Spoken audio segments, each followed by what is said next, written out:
ಸಮಾಜ ವಿಜ್ಞಾನ ವಿಷಯದ 6ನೇ ಭಾಗವಾಗಿರುವಂತಹ ವ್ಯವಹಾರ ಅಧ್ಯಯನ.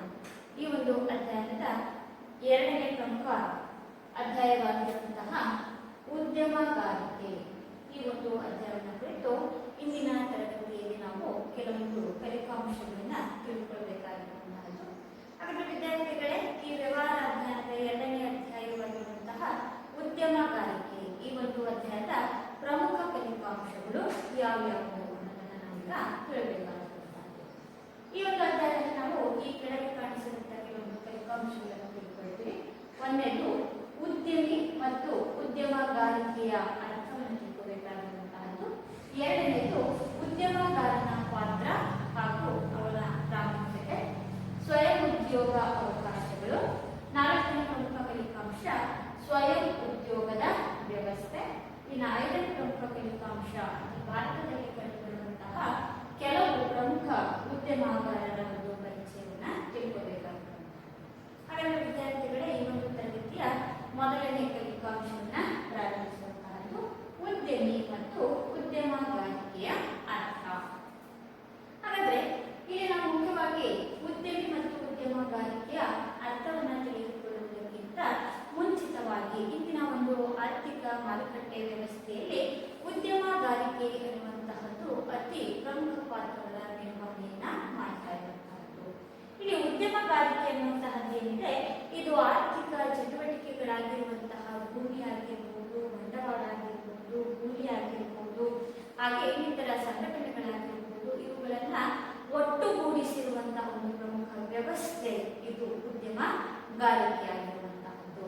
ಹಾಗಾದ್ರೆ ಇಲ್ಲಿ ಉದ್ಯಮಗಾರಿಕೆಯಲ್ಲಿ ಉದ್ಯಮಿ ಎನ್ನುವಂತಹದ್ದು ಬೇರೆ, ಉದ್ಯಮಗಾರಿಕೆ ಎನ್ನುವಂತಹದ್ದು ಬೇರೆ. ಈಗ ನಾವು ಮೊದಲನೇದಾಗಿ ಉದ್ಯಮಿ ಅಂದ್ರೆ ಏನು ಅನ್ನುವಂತಹ ಅರ್ಥವನ್ನ ತಿಳ್ಕೊಬೇಕಾಗಿರುವಂತಹದ್ದು. ಯಾವುದನ್ನ ನಾವು ಉದ್ಯಮಿ ಅಂತ ಕರಿತೀವಿ ಅಂತಂದ್ರೆ, ವ್ಯವಹಾರದಲ್ಲಿ ಒಂದು ಚಟುವಟಿಕೆಗಳನ್ನ ಕೈಗೆತ್ತಿಕೊಳ್ಳುವವ, ಅವನನ್ನ ನಾವು ಉದ್ಯಮಿ ಅಂತ ಕರಿತೀವಿ. ಉದ್ಯಮಿ ಅಂತೇಳಿ ಯಾರನ್ನ ಕರಿತೀವಿ? ವ್ಯವಹಾರದಲ್ಲಿ ಒಂದು ಚಟುವಟಿಕೆಯನ್ನ ಕೈಗೆತ್ತಿಕೊಳ್ಳುವವನನ್ನೇ ನಾವು ಉದ್ಯಮಿ ಅಂತ ಕರಿತೀವಿ. ವ್ಯವಹಾರ ಅಂದ್ರೆ ವ್ಯಾಪಾರ ಆಗಿರ್ಬೋದು, ವ್ಯವಹಾರದಲ್ಲಿ ಯಾವುದಾದರೂ ಒಬ್ಬ ವ್ಯಕ್ತಿ ಯಾವುದೇ ಆದಂತಹ ಒಂದು ಚಟುವಟಿಕೆಯನ್ನ ಕೈಗೆತ್ತಿಕೊಳ್ಳುವವನನ್ನ ನಾವಿಲ್ಲಿ ಉದ್ಯಮಿ ಅಂತ ಕರಿತೀವಿ, ಉದ್ಯಮಶೀಲ ಅಂತ ಕರಿತೀವಿ, ಉದ್ಯಮಗಾರ ಅಂತ ಕರಿತೀವಿ. ಉದ್ಯಮಿ ಅಂತ ಅವನೇ, ಉದ್ಯಮಶೀಲ ಅಂತ ಅವನೇ, ಉದ್ಯಮಗಾರ ಅನ್ನೋದು ಕೂಡ ಅವನೇ. ಹಾಗಾದ್ರೆ ಇಲ್ಲಿ ಉದ್ಯಮಿ ಅಂತ ಯಾರನ್ನ ಕರಿತೀವಿ ಅಂತಂದ್ರೆ, ಯಾವುದಾದರೂ ಒಬ್ಬ ವ್ಯಕ್ತಿಯು ವ್ಯವಹಾರ ಕ್ಷೇತ್ರದಲ್ಲಿ ಅಥವಾ ವ್ಯವಹಾರದಲ್ಲಿ ಒಂದು ಚಟುವಟಿಕೆಯನ್ನ ಕೈಗೆತ್ತಿಕೊಳ್ಳುವವನನ್ನ ಉದ್ಯಮಿ, ಉದ್ಯಮಶೀಲ, ಉದ್ಯಮಿಗಾರ ಅನ್ನೋದನ್ನ ಕರಿತೀವಿ. ಈ ಒಂದು ವ್ಯವಸ್ಥೆಯಲ್ಲಿ ನಾವು ಮತ್ತೊಂದನ್ನು ನೋಡಬೇಕಾಗಿರುವಂತಹದ್ದು ಅಂದ್ರೆ, ಒಬ್ಬ ಉದ್ಯಮಿ ತನ್ನ ಉದ್ಯಮಿಯನ್ನು ಸ್ಥಾಪಿಸಲು ಕೈಗೊಳ್ಳುವ ಕ್ರಿಯೆಗಳನ್ನು ನಾವಿಲ್ಲಿ ಉದ್ಯಮಗಾರ ಅಂತ ಕರಿತೀವಿ. ಉದ್ಯಮಗಾರ ಅಂತ ಯಾರನ್ನ ಕರಿತೀವಿ? ಇಲ್ಲಿ ಒಬ್ಬ ಉದ್ಯಮಿಯು ತನ್ನ ಉದ್ಯಮಿಯನ್ನು ಸ್ಥಾಪಿಸಲು, ಅಂದ್ರೆ ಒಬ್ಬ ವ್ಯಕ್ತಿಯು ತನ್ನ ಒಂದು ಕೆಲಸವನ್ನ ಪ್ರಾರಂಭಿಸಲು, ತನ್ನ ಉದ್ಯಮವನ್ನ ಸ್ಥಾಪಿಸಲಿಕ್ಕೆ ಕೈಗೊಳ್ಳುವಂತಹ ಕ್ರಿಯೆಗಳೇನಿದೆ ಅದನ್ನು ನಾವಿಲ್ಲಿ ಉದ್ಯಮಗಾರಿಕೆ ಅಥವಾ ಉದ್ಯಮಶೀಲತೆ ಅಂತೇಳಿ ಕರಿತೀವಿ. ಹಾಗಾದ್ರೆ ಇಲ್ಲಿ ಉದ್ಯಮಿ ಬೇರೆ, ಉದ್ಯಮಗಾರ ಬೇರೆ. ಇಲ್ಲಿ ಉದ್ಯಮಗಾರಿಕೆ ಅಂತಂದ್ರೆ ಒಬ್ಬ ಉದ್ಯಮಿಯು ತನ್ನ ಉದ್ಯಮವನ್ನ ಸ್ಥಾಪಿಸಲು, ಅಂದ್ರೆ ಒಬ್ಬ ಉದ್ಯಮಿ ಅಂತಂದ್ರೆ ಒಂದು ಚಟುವಟಿಕೆಯನ್ನ ಕೈಗೆತ್ತಿಕೊಳ್ಳುವವನಿದ್ದಾನಲ್ಲ, ಅವನು ಕೈಗೊಳ್ಳುವಂತಹ ಅಥವಾ ಅವನ ಉದ್ಯಮವನ್ನ ಸ್ಥಾಪಿಸಲಿಕ್ಕೆ ಕೈಗೊಳ್ಳುವ ಕ್ರಿಯೆಗಳೇನಿದೆ ಅವುಗಳನ್ನ ನಾವಿಲ್ಲಿ ಉದ್ಯಮಗಾರಿಕೆ ಅಂತೇಳಿ ಕರಿತೀವಿ. ಇಲ್ಲಿ ಉದ್ಯಮಿ ಕೆಲಸ ಏನಪ್ಪಾ ಅಂತಂದ್ರೆ, ಯಾರಿಂದ ಅಸಾಧ್ಯವಾಗಿದೆಯೋ ಆ ಕೆಲಸವನ್ನ ಸಾಧ್ಯತೆ ರೂಪದಲ್ಲಿ ತೋರಿಸಿಕೊಡುವವನೇ ಇಲ್ಲಿ ಉದ್ಯಮಿ. ಈ ಉದ್ಯಮಿಯ ಕೆಲಸ ಏನಪ್ಪಾ ಅಂತಂದ್ರೆ, ಅವಕಾಶಗಳನ್ನ ಹುಡುಕಿಕೊಂಡು ಅದರಲ್ಲಿ ಲಾಭವನ್ನ ಪಡೆಯುವಂತಹ ಪ್ರಯತ್ನವನ್ನ ಮಾಡುವಂತಹವನು, ಅವನನ್ನ ನಾವಿಲ್ಲಿ ಉದ್ಯಮಿ ಅಂತ ಕರಿತೀವಿ. ಯಾರಿಂದ ಸಾಧ್ಯ ಅಂತ ಆಗಿರುತ್ತೋ ಅದನ್ನ ಸಾಧ್ಯ ಅಂತ ತೋರಿಸಿಕೊಂಡು ಅದರಿಂದ ಲಾಭವನ್ನ ಪಡೆದುಕೊಳ್ಳುವಂತಹದ್ದು, ಅದರಿಂದ ಆದಾಯ ಗಳಿಸಿಕೊಳ್ಳುವಂತಹದ್ದನ್ನ ನಾವಿಲ್ಲಿ ಉದ್ಯಮಿ ಅಂತ ಕರಿತೀವಿ.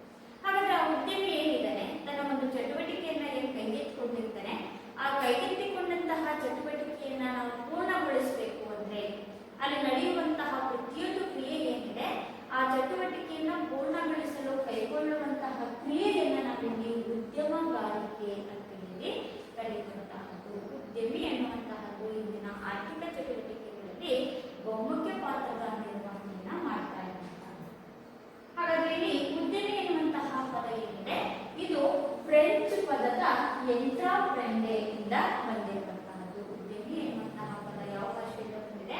ಫ್ರೆಂಚ್ ಪದದ ಒಂದು ಎಂಟ್ರಾಪ್ರೆಂಡೆ ಎಂಬ ಪದದಿಂದ ಬಂದಿರುವಂತಹದ್ದು. ಹಾಗಾದ್ರೆ ಇಲ್ಲಿ ಉದ್ಯಮಿ ಬೇರೆ, ಉದ್ಯಮಗಾರಿಕೆ ಬೇರೆ. ಉದ್ಯಮಿ ಅಂದ್ರೆ ಒಂದು ಚಟುವಟಿಕೆಯನ್ನ ಕೈಗೆತ್ತಿಕೊಳ್ಳುವ. ಉದ್ಯಮಗಾರಿಕೆ ಅಂತಂದ್ರೆ ಆ ಉದ್ಯಮಿಯು ಕೈಗೊಂಡಿರುವ ಅಥವಾ ಕೈಗೆತ್ತಿಕೊಂಡಿರುವ ಚಟುವಟಿಕೆಯನ್ನ ಕಾರ್ಯರೂಪಕ್ಕೆ ತರಲಿಕ್ಕೆ ನಡೆಯುವಂತಹ ಒಂದು ಕೈಗೊಳ್ಳುವಂತಹ ಕ್ರಿಯೆ ಏನಿದೆ ಆ ಕ್ರಿಯೆಯನ್ನು ನಾವಿಲ್ಲಿ ಉದ್ಯಮಗಾರಿಕೆ ಅಂತ ಹೇಳ್ಬಿಟ್ಟು ಕರಿತೀವಿ. ಹಾಗಾಗಿ ಉದ್ಯಮಿ ಅರ್ಥ, ಉದ್ಯಮಗಾರಿಕೆ ಅರ್ಥವನ್ನ ತಿಳ್ಕೊಂಡ್ರೆ ಹಾಗೆ ಉದ್ಯಮಿ ಎನ್ನುವಂತಹದ್ದು ಫ್ರೆಂಚ್ ಭಾಷೆಯ ಎಂಟ್ರಾಪ್ರೆಂಡೆ ಎನ್ನುವಂತಹ ಒಂದು ಪದದಿಂದ ಬಂದಿದೆ ಅನ್ನೋದನ್ನ ಈ ಒಂದು ತರಗತಿಯಲ್ಲಿ ಕೇಳ್ತೀವಿ. ಹಾಗೆ ಮುಂದುವರೆದ ಹಾಗೆ ಉದ್ಯಮಗಾರಿಕೆ ಎನ್ನುವಂತಹದ್ದು ಏನಿದೆ, ಇದು ಉದ್ಯಮಗಾರಿಕೆಯು ಒಂದು ಸೃಜನಾತ್ಮಕ ಚಟುವಟಿಕೆ.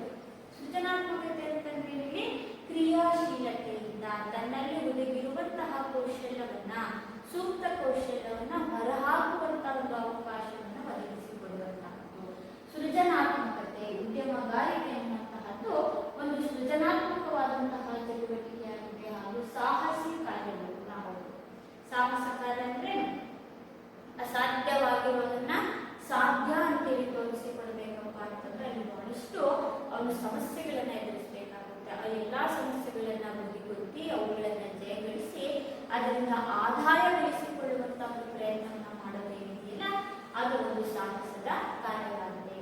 ಹಾಗಾಗಿ ಉದ್ಯಮಗಾರಿಕೆ ಎನ್ನುವಂತಹದ್ದು ಒಂದು ಸೃಜನಾತ್ಮಕವಾದಂತಹ ಒಂದು ಚಟುವಟಿಕೆ. ಆ ಸೃಜನಾತ್ಮಕ ಚಟುವಟಿಕೆ ಆಗಿರೋದರ ಜೊತೆಯಲ್ಲಿ ಈ ಉದ್ಯಮಗಾರಿಕೆ ಅನ್ನುವಂತಹದ್ದು ಒಂದು ಸಾಹಸದ ಕಾರ್ಯಗಳು ಕೂಡ ಆಗಿರುವಂತಹದ್ದು.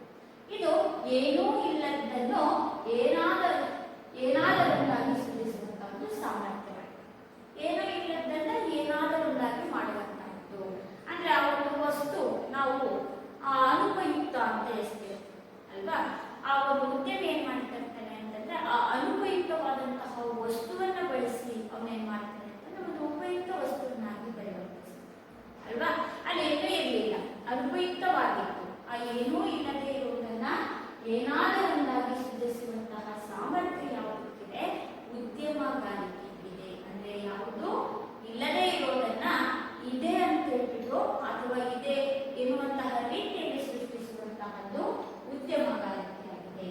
ಅಂದ್ರೆ ಇಲ್ಲಿ ಬೇರೆಯವರಿಂದ ಕಷ್ಟ ಸಾಧ್ಯ, ಇನ್ನೊಬ್ಬರಿಂದ ಅದನ್ನ ಮಾಡಕ್ಕಾಗದೇ ಇಲ್ಲಪ್ಪ, ಅದು ಬಹಳ ಕಷ್ಟ ಸಾಧ್ಯ, ಗೊಂದಲಮಯವಾದ ಒಂದು ಅವಕಾಶವನ್ನ ಗುರುತಿಸಿ ಅದನ್ನ ಕಾರ್ಯರೂಪಕ್ಕೆ ತರುವುದೇ ಆಗಿರುವಂತಹದ್ದು. ಬೇರೆಯವರಿಂದ ಕಷ್ಟ ಸಾಧ್ಯ, ನನಗೆ ಆ ಕೆಲಸ ಮಾಡ್ಲಿಕ್ಕಾಗದೇ ಇಲ್ಲ, ಆ ಒಂದು ವಸ್ತುವನ್ನ ನನಗೆ ಉತ್ಪಾದನೆ ಮಾಡ್ಲಿಕ್ಕೆ ಅವಕಾಶನೇ ಇಲ್ಲ, ಆಗದೇ ಇಲ್ಲ, ಅಸಾಧ್ಯ ಎನ್ನುವಂತಹದ್ದು ಏನಿದೆಯಲ್ಲ ಅದು ಬೇರೆಯವರಿಂದ ಕಷ್ಟ ಸಾಧ್ಯವಾಗಿರುವುದನ್ನ, ಹಾಗೆ ಗೊಂದಲಮಯವಾದಂತಹ ಒಂದು ಅವಕಾಶ, ಗೊಂದಲ, ಇದು ಮಾಡ್ಬೇಕು ಬೇಡವೋ, ಇದರಿಂದ ನನಗೆ ಆಧಾರ ಬರುತ್ತೋ ಇಲ್ವೋ ಅನ್ನುವಂತಹ ಒಂದು ಗೊಂದಲಮಯವಾದಂತಹ ಒಂದು ಅವಕಾಶವನ್ನ ಗುರುತಿಸ್ಬಿಟ್ಟು ಅದನ್ನ ಕಾರ್ಯರೂಪಕ್ಕೆ ತರುವಂತಹದ್ದೇ ಉದ್ಯಮಗಾರಿಕೆ. ಅಂದ್ರೆ ಇಲ್ಲಿ ನಾನು ಆಗಲೇ ಹೇಳಿದೆ, ಏನೂ ಇಲ್ಲದೆ ಇರೋದನ್ನ ಏನಾದರೊಂದಾಗಿ ಮಾಡುವಂತಹದ್ದು ಅಲ್ವಾ. ಅಸಾಧ್ಯ ಅನ್ನುವಂತಹದ್ದನ್ನ ಸಾಧ್ಯ ಅಂತ ಹೇಳ್ಬಿಟ್ಟು ತೋರಿಸಿಕೊಡುವಂತಹದ್ದು. ಬೇರೆಯವರಿಂದ ಕಷ್ಟ ಸಾಧ್ಯ, ಅದನ್ನ ನನಗೆ ಆಗದೇ ಇಲ್ಲ ಅನ್ನುವಂತಹ ಕೆಲಸಗಳನ್ನ ಅದನ್ನ ನಾನು ಮಾಡಿಸ್ಕೊಡಿಸ್ತೀನಿ ಅನ್ನುವಂತಹ ಕೆಲಸಗಳು. ಹಾಗೆ ಗೊಂದಲಮಯವಾದ, ಗೊಂದಲಮಯ ಅಂತಂದ್ರೆ ಇದು ಮಾಡಬೇಕು ಮಾಡಬಾರ್ದು, ಇದು ಮಾಡಿದ್ರೆ ಆಧಾರ ಬರುತ್ತೋ ಬರಲು ಅಂತ ನಾವೇನು ಗೊಂದಲಮಯವಾದಂತಹ ಒಂದು ಪರಿಸ್ಥಿತಿ ಅಂತ ಹೇಳ್ತೀವಿ. ಆ ಗೊಂದಲಮಯವಾದಂತಹ ಒಂದು ಅವಕಾಶಗಳನ್ನ ಗುರುತಿಸಿಬಿಟ್ಟು ಆ ಅವಕಾಶಗಳನ್ನ ಬಳಸಿಕೊಂಡು ಕಾರ್ಯರೂಪಕ್ಕೆ ತರುವಂತಹದ್ದು ಯಾವುದಪ್ಪ ಅಂತಂದ್ರೆ ಅದು ಉದ್ಯಮಗಾರಿಕೆ ಅಂತೇಳಿ ಕರಿತೀವಿ. ಹಾಗೆ ಅವಕಾಶಗಳನ್ನು ಹುಡುಕುವಂತಹ, ನಷ್ಟಗಳನ್ನ ಲೆಕ್ಕಾಚಾರ ಹಾಕಿ ಅದರಿಂದ ಲಾಭ ಪಡೆಯುವಂತಹ ಸಾಹಸ ಕಾರ್ಯ ಇದಾಗಿದೆ. ಅವಕಾಶಗಳನ್ನ ಹುಡುಕುವುದು ಅಂತಂದ್ರೆ ಇಲ್ಲಿ ಉದ್ಯಮಿಯ ಒಂದು ಉತ್ತಮವಾದಂತಹ ಒಂದು ಗುಣಲಕ್ಷಣ ಅಂತಂದ್ರೆ ಆ ಒಂದು ಅವಕಾಶಗಳನ್ನು ಹುಡುಕುವುದು. ಅಂದ್ರೆ ಎಲ್ಲಿ ನಾನು ಆ ಕೆಲಸ ಕಾರ್ಯವನ್ನು ಮಾಡಲಿಕ್ಕೆ ಸಾಧ್ಯ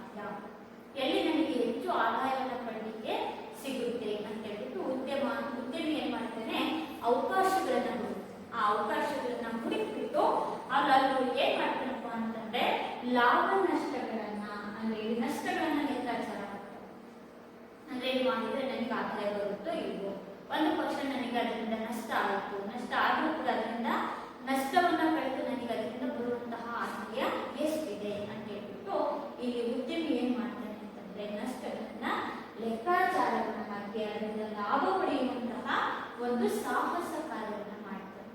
ಆಯ್ತು, ಮಾಡೇ ಮಾಡ್ತೇನೆ, ನನ್ನಿಂದ ಸಾಧ್ಯ, ಯಾರಿಂದ ಆಗಿರೋ ಗೊತ್ತಿಲ್ಲ, ನಾನು ಅದನ್ನು ಪೂರ್ಣಗೊಳಿಸ್ತೀನಿ ಎನ್ನುವಂತಹ ಒಂದು ಕಷ್ಟ ಸಾಧ್ಯವಾದಂತಹ ಒಂದು ಅವಕಾಶವನ್ನು ಹುಡುಕಿ ಆ ಅವಕಾಶದಲ್ಲಿ ಅವನು ನಷ್ಟಗಳನ್ನ ಲೆಕ್ಕಾಚಾರ ಹಾಕಿ ಅದರಿಂದ ಉಳಿಯುವಂತಹ ಒಂದು ಲಾಭ ಪಡೆಯುವಂತಹ ಒಂದು ಸಾಹಸ ಕಾರ್ಯ ಯಾವುದಾಗಿದೆ? ಉದ್ಯಮಗಾರಿಕೆ. ಒಟ್ಟಾರೆ ಹೇಳೋದಾದ್ರೆ ಉದ್ಯಮಿ ಅಂತಂದ್ರೆ ಒಂದು ಕಾರ್ಯಚಟುವಟಿಕೆಯನ್ನ ಕೈಗೆತ್ತಿಕೊಳ್ಳುವುದು ಅಲ್ವಾ. ಅವಕಾಶ ನೋಡ್ತಾನೆ, ಅದರಿಂದ ನಷ್ಟವನ್ನ ಕಳೀತಾನೆ, ಎಷ್ಟು ಲಾಭವನ್ನು ಪಡಿಬಹುದು, ಅದರಿಂದ ನನಗೆ ಸಾಧ್ಯನಾ, ಅದು ನಾನು ಮಾಡಬಹುದಾ ಅಂತ ಹೇಳ್ಬಿಟ್ಟು ಆ ಒಂದು ಚಟುವಟಿಕೆ ಕೈಗೆತ್ತಿಕೊಳ್ತಾರೆ. ಆ ಕೈಗೆತ್ತಿಕೊಂಡಂತಹ ಚಟುವಟಿಕೆಯನ್ನ ಕಾರ್ಯರೂಪಕ್ಕೆ ತರುವಂತಹ ಒಂದು ಕ್ರಿಯೆ ಏನಿದೆ, ಆ ಕಾರ್ಯರೂಪಕ್ಕೆ ತರುವಂತಹ ಕ್ರಿಯೆಯನ್ನ ನಾವೇನಂತ ಕರಿತೀವಿ? ಉದ್ಯಮಗಾರಿಕೆ ಅಂತ ಹೇಳಿ ಕರಿತೀವಿ. ಹಾಗಾದ್ರೆ ಈ ಉದ್ಯಮಗಾರಿಕೆ ಎನ್ನುವಂತಹದ್ದು, ಉದ್ಯಮಗಾರಿಕೆ ಒಂದು ಸೃಜನಾತ್ಮಕವಾದಂತಹ ಚಟುವಟಿಕೆ. ಇದು ಒಂದು ಸಾಹಸ ಕಾರ್ಯವೂ ಕೂಡ ಹೌದು. ಏನೂ ಇಲ್ಲದೆ ಇರುವುದನ್ನ ಏನಾದರೊಂದಾಗಿ ಸೃಷ್ಟಿಸುವ ಮತ್ತು ಸಾಮರ್ಥ್ಯವಾಗಿರುವಂತಹದ್ದು, ಬೇರೆಯವರಿಂದ ಕಷ್ಟ ಸಾಧ್ಯವಾಗಿರುವ ಅಥವಾ ಬೇರೆಯವರಿಗೆ ಗೊಂದಲಮಯವಾಗಿರುವಂತಹ ಒಂದು ಅವಕಾಶವನ್ನು ಗುರುತಿಸಿ ಅದರಿಂದ ಆ ಲಾಭ ಪಡೆಯುವುದಕ್ಕೆ ಕಾರ್ಯರೂಪಕ್ಕೆ ತರುವಂತಹದ್ದು. ಹಾಗೆ ಅವಕಾಶಗಳನ್ನು ಹುಡುಕಿ ನಷ್ಟಗಳನ್ನ ಲೆಕ್ಕಾಚಾರವನ್ನು ಹಾಕಿ ಅದರಿಂದ ಲಾಭವನ್ನು ಪಡೆಯುವಂತಹ ಒಂದು ಸಾಹಸ ಕಾರ್ಯ ಅಂತಂದ್ರೆ ನಾವು ಉದ್ಯಮಗಾರಿಕೆ ಅಂತೇಳಿ ಕರೀತೀವಿ. ಇನ್ನು ನಾವು ಉದ್ಯಮಗಾರಿಕೆ ಲಕ್ಷಣವನ್ನ ನೋಡಬೇಕಾಗುತ್ತದೆ.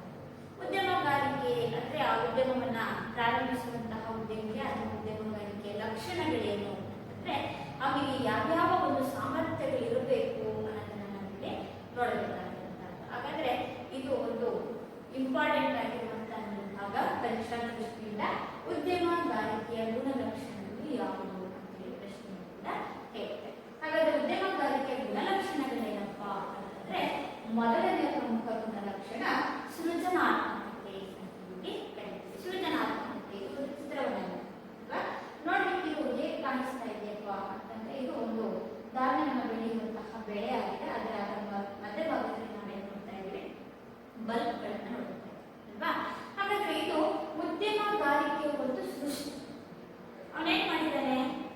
ಉಳಿದವರೆಲ್ಲ ಏನ್ ಅನ್ಕೊಳ್ತಿರೋದು? ದೂರದಿಂದ ನೋಡಿದ್ರೆ ಯಾವುದೋ ಒಂದು ಬೆಳೆ ಬೆಳೆದು ನಿಂತಿದೆ ಅಂತ ನಮಗೆ ಅನಿಸ್ತಾ ಇದೆ. ಆದ್ರೆ ಉದ್ಯಮಿ ಏನ್ ಮಾಡಿದ್ದಾನೆ ಅಂತಂದ್ರೆ ಇದು ಬಲ್ಬ್ಗಳನ್ನ ಸೃಷ್ಟಿಸಿರುವಂತಹದ್ದು. ಅಂದ್ರೆ ಇದು ನೋಡ್ಲಿಕ್ಕೆ ನೋಡೋದ್ರಿಂದ ಬಹಳ ಆಕರ್ಷಕವಾಗಿರುತ್ತೆ. ಯಾರೂ ಮಾಡದೇ ಇರುವಂತಹದನ್ನ ಆ ಅವಕಾಶವನ್ನ ಬಳಸಿಕೊಂಡು ಉದ್ಯಮಿ ಈ ಒಂದು ಕಾರ್ಯಚಟುವಟಿಕೆಯನ್ನ ಕೈಗೊಳ್ಳುತ್ತಾನೆ. ಹಾಗಾಗಿ ಉದ್ಯಮಗಾರಿಕೆ ಮೊದಲನೇ ಗುಣಲಕ್ಷಣ ಏನಪ್ಪಾ ಅಂತಂದ್ರೆ ಉದ್ಯಮಗಾರನಲ್ಲಿ ಏನಿರುತ್ತೆ? ಸೃಜನಾತ್ಮಕತೆ ಇರುತ್ತೆ. ಅಂದ್ರೆ ಹೊಸದನ್ನ ಸೃಷ್ಟಿಸುವ, ಹೊಸದನ್ನ ಮಾಡುವ, ಹೊಸದನ್ನ ಕಾರ್ಯರೂಪಕ್ಕೆ ತರುವಂತಹ ಒಂದು ಗುಣಲಕ್ಷಣಗಳು ಉದ್ಯಮಗಾರಿಕೆಗೆ ಇರುತ್ತೆ. ಹಾಗಾಗಿ ಉದ್ಯಮಿಯ ಮೊದಲನೇ ಗುಣಲಕ್ಷಣ ಏನು ಅಂತಂದ್ರೆ ಸೃಜನಾತ್ಮಕತೆ. ಎರಡನೇ ಪ್ರಮುಖ ಗುಣಲಕ್ಷಣ ಯಾವ್ದನ್ನು ನೋಡ್ತೀವಪ್ಪ ಅಂತಂದ್ರೆ ಕ್ರಿಯಾತ್ಮಕತೆ ಅಂತೇಳಿ ಕರೀತೀವಿ. ಈ ಕ್ರಿಯಾತ್ಮಕತೆ ಎನ್ನುವಂತಹದ್ದೇನು ಅಂತಂದ್ರೆ ಇಲ್ಲಿ ಮುಖ್ಯವಾಗಿರುವಂತಹದ್ದು ಅವನು ಯಾವಾಗಲೂ ಚಟುವಟಿಕೆಯಿಂದ ನಿರತವಾಗಿರುವಂತಹದ್ದು. ಅಂದ್ರೆ ಯಾವುದೇ ಒಂದು ಕೆಲಸ ಕಾರ್ಯವನ್ನು ಪೂರ್ಣಗೊಳಿಸಿದ ಅಂತಂದ್ರೆ ಆ ಕೆಲಸ ಅಲ್ಲಿಗೆ ಸ್ಥಗಿತ ಆಗುವುದಿಲ್ಲ. ಅವನೇನ್ ಮಾಡ್ತಾನೆ ಅಂತಂದ್ರೆ ಆ ವಸ್ತುವನ್ನ ಕುರಿತು ಮತ್ತೊಂದು ಏನಾದರೂ ಹೊಸದನ್ನ ಮಾಡಬೇಕು ಅಂತ ಹೇಳ್ಬಿಟ್ಟು ಅವನೇನ್ ಮಾಡ್ತಿರ್ತಾನೆ? ಕ್ರಿಯಾಶೀಲನಾಗಿರ್ತಾನೆ. ಸ್ಥಗಿತವಾಗಿರೋದಿಲ್ಲ. ಉದ್ಯಮಗಾರಿಕೆ ಕ್ರಿಯಾಶೀಲತೆಯಿಂದ ಕೂಡಿರುವಂತಹದ್ದು. ಅಂದ್ರೆ ಇಲ್ಲಿ ಹೊಸದನ್ನ ಸೃಷ್ಟಿ ಮಾಡ್ದ, ಆ ಹೊಸದನ್ನ ಸೃಷ್ಟಿಯನ್ನ ಮಾಡಿದ ಮೇಲೆ ಅಲ್ಲಿಗೆ ಅವನು ಸುಮ್ಮನಿರೋದು.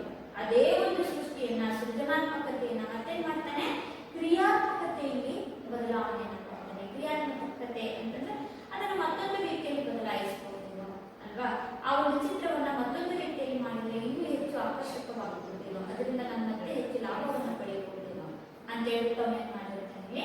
ಕ್ರಿಯಾಶೀಲನಾಗಿರ್ತಾನೆ. ಅಂದ್ರೆ ಇಲ್ಲಿ ಉದ್ಯಮಗಾರ ಅನ್ನುವಂಥವನು ಸ್ಥಗಿತವಾಗಿರಬಾರ್ದು, ಯಾವಾಗಲೂ ಕೂಡ ಅವನ ಚಟುವಟಿಕೆಯಿಂದ ಕೂಡಿರಬೇಕು. ಅಂತಂದ್ರೆ ಇಲ್ಲಿ ಕ್ರಿಯಾತ್ಮಕತೆ ಎನ್ನುವಂತಹ ಗುಣಗಳು ಅವನಲ್ಲಿ ಇರಬೇಕಾಗಿರುವಂತಹ.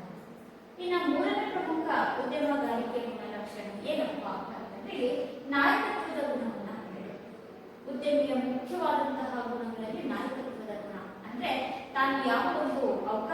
ಒಂದು ಚಟುವಟಿಕೆಯನ್ನ ಕೈಗೆತ್ತಿಕೊಂಡಿರ್ತಾನೋ ಆ ಚಟುವಟಿಕೆಯನ್ನ ಪೂರ್ಣ ಪ್ರಮಾಣದಲ್ಲಿ ಯಶಸ್ಸನ್ನು ಪಡ್ಕೋಬೇಕು. ಆ ಪೂರ್ಣ ಪ್ರಮಾಣದಲ್ಲಿ ಅವನು ಆ ಒಂದು ಚಟುವಟಿಕೆಯನ್ನ ಕೈಗೆತ್ತಿಕೊಂಡು ಅದನ್ನ ಪೂರ್ಣಗೊಳಿಸ್ಬೇಕಪ್ಪ ಅಂತಂದ್ರೆ ಅವನಲ್ಲಿ ಯಾವ ಗುಣಗಳಿರಬೇಕು? ನಾಯಕತ್ವದ ಗುಣ ಇರಬೇಕು. ಅಲ್ಲಿ ಅವನು ಲಾಭ ಆಗಿರಲಿ, ನಷ್ಟ ಆಗಿರಲಿ, ಅದು ಯಾವುದನ್ನು ಕೂಡ ಲೆಕ್ಕಿಸದೆ ಅವನೇನ್ ಮಾಡ್ಬೇಕಪ್ಪ ಅಂದ್ರೆ ಈ ಹೊಸ ಚಟುವಟಿಕೆಯನ್ನ ನಾನು ಕೈಗೆತ್ತಿಕೊಂಡಿದ್ದೀನಿ, ಅದರ ಚಟುವಟಿಕೆಯನ್ನ ನಾನು ಪೂರ್ಣಗೊಳಿಸಬೇಕು ಎನ್ನುವಂತಹ ನಾಯಕತ್ವದ ಗುಣ ಇರಬೇಕು. ಇದು ಉದ್ಯಮಗಾರಿಕೆಗೆ ಬೇಕಾಗಿರುವಂತಹ ಬಹುಮುಖ್ಯ ಗುಣಲಕ್ಷಣ. ಸೃಜನಾತ್ಮಕತೆ, ಕ್ರಿಯಾಶೀಲತೆ, ಮತ್ತೆ ಮೂರನೇದಾಗಿ ನಾವು ಇಲ್ಲಿ ನಾಯಕತ್ವದ ಗುಣಗಳನ್ನ ನೋಡ್ಬೇಕಾಗಿರುವಂತಹ ಅಂದ್ರೆ ಹೇಗೆ ಕೆಲಸ ಮಾಡಿಸ್ಬೇಕು, ಎಷ್ಟು ಪ್ರಮಾಣದಲ್ಲಿ ಕೆಲಸ ಮಾಡಬೇಕು. ಯಾಕೆಂದ್ರೆ ಉದ್ಯಮಗಾರಿಕೆ ಉದ್ಯಮಿ ಏನ್ ಮಾಡಿರ್ತಾರೆ ಅಂತಂದ್ರೆ ಮಾರುಕಟ್ಟೆಯನ್ನು ಪರಿಶೀಲನೆಯನ್ನು ಮಾಡ್ತಾರೆ. ನಾನು ಯಾವ ವಸ್ತುವನ್ನ ಎಷ್ಟು ಪ್ರಮಾಣದಲ್ಲಿ ಉತ್ಪಾದಿಸಬೇಕು, ಆ ಒಂದು ಉತ್ಪಾದಿಸಿದ ವಸ್ತುವಿನ ಗುಣಮಟ್ಟ ಹೇಗಿರಬೇಕು, ಅದರಿಂದ ಜನರಿಂದ ಅದರಿಂದ ಆ ಒಂದು ವಸ್ತುವಿನ ಬೇಡಿಕೆ ಉಂಟಾಗುತ್ತಾ, ಇದೆಲ್ಲವನ್ನೂ ಕೂಡ ಅವನು ಲೆಕ್ಕಾಚಾರ ಹಾಕಿರೋದ್ರಿಂದ ಅವನಲ್ಲಿ ನಾಯಕತ್ವದ ಗುಣಲಕ್ಷಣಗಳು ಕೂಡ ಇರಬೇಕಾಗುತ್ತೆ. ಇನ್ನು ನಾಲ್ಕನೇ ಪ್ರಮುಖ ಲಕ್ಷಣ ಅಂತಂದ್ರೆ ತಂಡವನ್ನ ಕಟ್ಟಬೇಕಾದ್ದು. ಇದು ಉದ್ಯಮಗಾರಿಕೆಯ ನಾಲ್ಕನೇ ಪ್ರಮುಖ ಲಕ್ಷಣ. ತಂಡವನ್ನ ಕಟ್ಟುವಂತಹದ್ದು ಅಂತಂದ್ರೆ ಒಬ್ಬ ಉದ್ಯಮಿ ಒಂದು ಚಟುವಟಿಕೆಯನ್ನ ಕೈಗೆತ್ತಿಕೊಳ್ತಾನೆ ಅಂತಂದ್ರೆ ಆ ಚಟುವಟಿಕೆಯನ್ನು ತಾನೊಬ್ಬನೇ ನಿರ್ವಹಣೆ ಮಾಡಲಿಕ್ಕೆ ಸಾಧ್ಯ ಇಲ್ಲ. ಅದಕ್ಕೆ ಅವನೇನ್ ಮಾಡ್ತಾನೆ ಅಂತಂದ್ರೆ ಆ ಚಟುವಟಿಕೆ ತನ್ನ ಒಂದು ಗುರಿ ಮುಟ್ಟುವಿಕೆಯನ್ನ ಪಡಿಬೇಕಪ್ಪ, ಆ ಗುರಿಯನ್ನು ಮುಟ್ಟಬೇಕಪ್ಪ ಅಂತಂದ್ರೆ ಏನ್ ಮಾಡಬೇಕು? ಕೆಲಸದ ಹಂಚಿಕೆಯನ್ನು ಮಾಡಬೇಕು. ಆ ಕೆಲಸದ ಹಂಚಿಕೆಯನ್ನು ಮಾಡಿಕೊಂಡು ತಂಡವನ್ನ ಕಟ್ಟುವಂತಹದ್ದು ಅಂದ್ರೆ ಗುಂಪುಗಳನ್ನಾಗಿ ತಂಡಗಳನ್ನ ರಚನೆಯನ್ನು ಮಾಡಿಕೊಂಡು ಯಾರಿಂದ ಎಷ್ಟು ಸಾಮರ್ಥ್ಯ ಇದೆ, ಯಾರು ಯಾವ ಸಾಮರ್ಥ್ಯ ಇದೆ ಆ ಸಾಮರ್ಥ್ಯಕ್ಕೆ ತಕ್ಕಂತೆ ಕೆಲಸದ ಹಂಚಿಕೆಯನ್ನು ಮಾಡಿಕೊಂಡು ಕೆಲಸವನ್ನ ವಿಭಜನೆಯನ್ನು ಮಾಡಿಕೊಂಡು ಉತ್ತಮ ಮಟ್ಟದಲ್ಲಿ, ಕಡಿಮೆ ವೆಚ್ಚದಲ್ಲಿ ಉತ್ತಮ ಗುಣಮಟ್ಟದ ವಸ್ತುಗಳನ್ನ ತಯಾರಿಸುವಂತಹ ಒಂದು ಸಾಮರ್ಥ್ಯ ಅವನಲ್ಲಿ ಇರಬೇಕಾಗಿರುವಂತಹದ್ದು. ಹಾಗಾಗಿ ನಾಯಕತ್ವದ ಗುಣದ ಜೊತೆಯಲ್ಲಿ ಉದ್ಯಮಗಾರಿಕೆಯಲ್ಲಿ ಏನಿರಬೇಕಪ್ಪ ಅಂತಂದ್ರೆ ಅವನದೇ ಆದಂತಹ ತಂಡವನ್ನು ಕಟ್ಟುವಂತಹ ಸಾಮರ್ಥ್ಯ ಅವನಿಗೆ ಇರಬೇಕಾಗಿರುವಂತಹ. ಇನ್ನ ಮುಖ್ಯವಾದಂತಹ ಮತ್ತೊಂದು ಪ್ರಮುಖ ಲಕ್ಷಣ ಅಂತಂದ್ರೆ ಪ್ರಚೋದನೆಯ ಸಾಧನೆಯನ್ನ ಮಾಡಿ. ಪ್ರಚೋದನೆಯ ಸಾಧನೆ ಅಂದ್ರೆ ತನ್ನ ಒಂದು ತಂಡದಲ್ಲಿರುವಂತಹ ಈ ಕಾರ್ಮಿಕರಾಗಿರ್ಬೋದು, ಅಲ್ಲಿರುವಂತಹ ಇನ್ನಿತರ ಕೆಲಸವನ್ನ ಮಾಡುವಂತಹ ಪ್ರಮುಖ ವ್ಯಕ್ತಿಗಳಾಗಿರ್ಬೋದು, ಸಿಬ್ಬಂದಿ ವರ್ಗ ಆಗಿರ್ಬೋದು, ಅವರಿಗೆ ಪ್ರಚೋದನೆಯನ್ನು ಕೊಡುವಂಥದ್ದು. ಬಹಳ ಚೆನ್ನಾಗಿ ಮಾಡಿದ್ವಿ ಇವತ್ತಿನ ಕೆಲಸ ಅಂತಂದ್ರೆ ಆ ಪ್ರಚೋದನೆ ಉದ್ಯಮಿಗಳನ್ನ ಮತ್ತಷ್ಟು ಹೆಚ್ಚು ಕೆಲಸ ಕಾರ್ಯಗಳನ್ನ ನಿರ್ವಹಣೆಯನ್ನು ಮಾಡಲಿಕ್ಕೆ ಸಹಾಯ ಮಾಡುವಂತಹದ್ದು. ಹಾಗೆ ತನ್ನಲ್ಲಿ ತಾನು ಆ ಪ್ರಚೋದನೆ ಸಾಧನೆ ಮಾಡಬೇಕು. ಯಾರೂ ಮಾಡದೇ ಇರೋದನ್ನ ನಾನು ಸಾಧಿಸಿ ತೋರಿಸಿದೆ ಅಂದಾಗ ಅವನಲ್ಲಿ ಮತ್ತಷ್ಟು ಆ ಒಂದು ವಸ್ತುವಿನ ಒಂದು ಹೊಸ ರೀತಿಯಲ್ಲಿ ಸೃಷ್ಟಿಸುವಂತಹ ಒಂದು ಪ್ರಚೋದನೆಯ ಸಾಧನೆ ಮಾಡುತ್ತೆ. ಸಿಬ್ಬಂದಿಗಳಿಗೂ ಕೂಡ ಅವನು ತನ್ನದೇ ಆದಂತಹ ಒಂದು ಸಾಧನೆಯ ಪ್ರಚೋದನೆಯ ಒಂದು ಸಾಧನೆಯನ್ನು ಮಾಡಬೇಕು. ಹಾಗೆ ತಾನೂ ಕೂಡ ಯಾರೂ ಮಾಡದೇ ಇರೋದನ್ನ ಹೊಸ ಒಂದು ಅವಕಾಶವನ್ನು ಸೃಷ್ಟಿಸಿಕೊಂಡು ಆ ಒಂದು ನಷ್ಟದ ಲೆಕ್ಕಾಚಾರವನ್ನು ಹಾಕಿ ಅದರಲ್ಲೇ ಲಾಭ ಪಡೆಯುವಂತಹ ಒಂದು ಕಾರ್ಯದ ಸಾಹಸ ಕಾರ್ಯವನ್ನು ನಾನು ಮಾಡಿದ್ದೀನಿ ಅನ್ನುವಂತಹ ಪ್ರಚೋದನೆಯ ಸಾಧನೆಯ ಕೆಲಸ ಕೂಡ ಅವನಲ್ಲಿ ಇರಬೇಕಾಗಿರುವಂತಹದ್ದು. ತಾನೂ ಕೂಡ ಪ್ರಚೋದಿತನಾಗಿರಬೇಕು. ಹಾಗೆ ತನ್ನ ಒಂದು ಸಿಬ್ಬಂದಿ ವರ್ಗದಲ್ಲೂ ಕೂಡ ಪ್ರಚೋದನೆಯನ್ನು ಮಾಡಿದ್ದೆ ಆದ್ರೆ ಅವರ ಒಂದು ದುಡಿಯುವ ಸಾಮರ್ಥ್ಯ ಏನಾಗುತ್ತೆ ಅಂತಂದ್ರೆ ಮತ್ತಷ್ಟು ಹೆಚ್ಚಾಗುವಂತಹ ಅವಕಾಶಗಳು ನಾವಿಲ್ಲಿ ನೋಡಬಹುದು. ಹಾಗೆ ಮತ್ತೊಂದು ಪ್ರಮುಖವಾದಂತಹ ಗುಣಲಕ್ಷಣ ಅಂತಂದ್ರೆ ಈ ಸಮಸ್ಯೆಯ ಪರಿಹಾರವನ್ನ ಕಂಡು.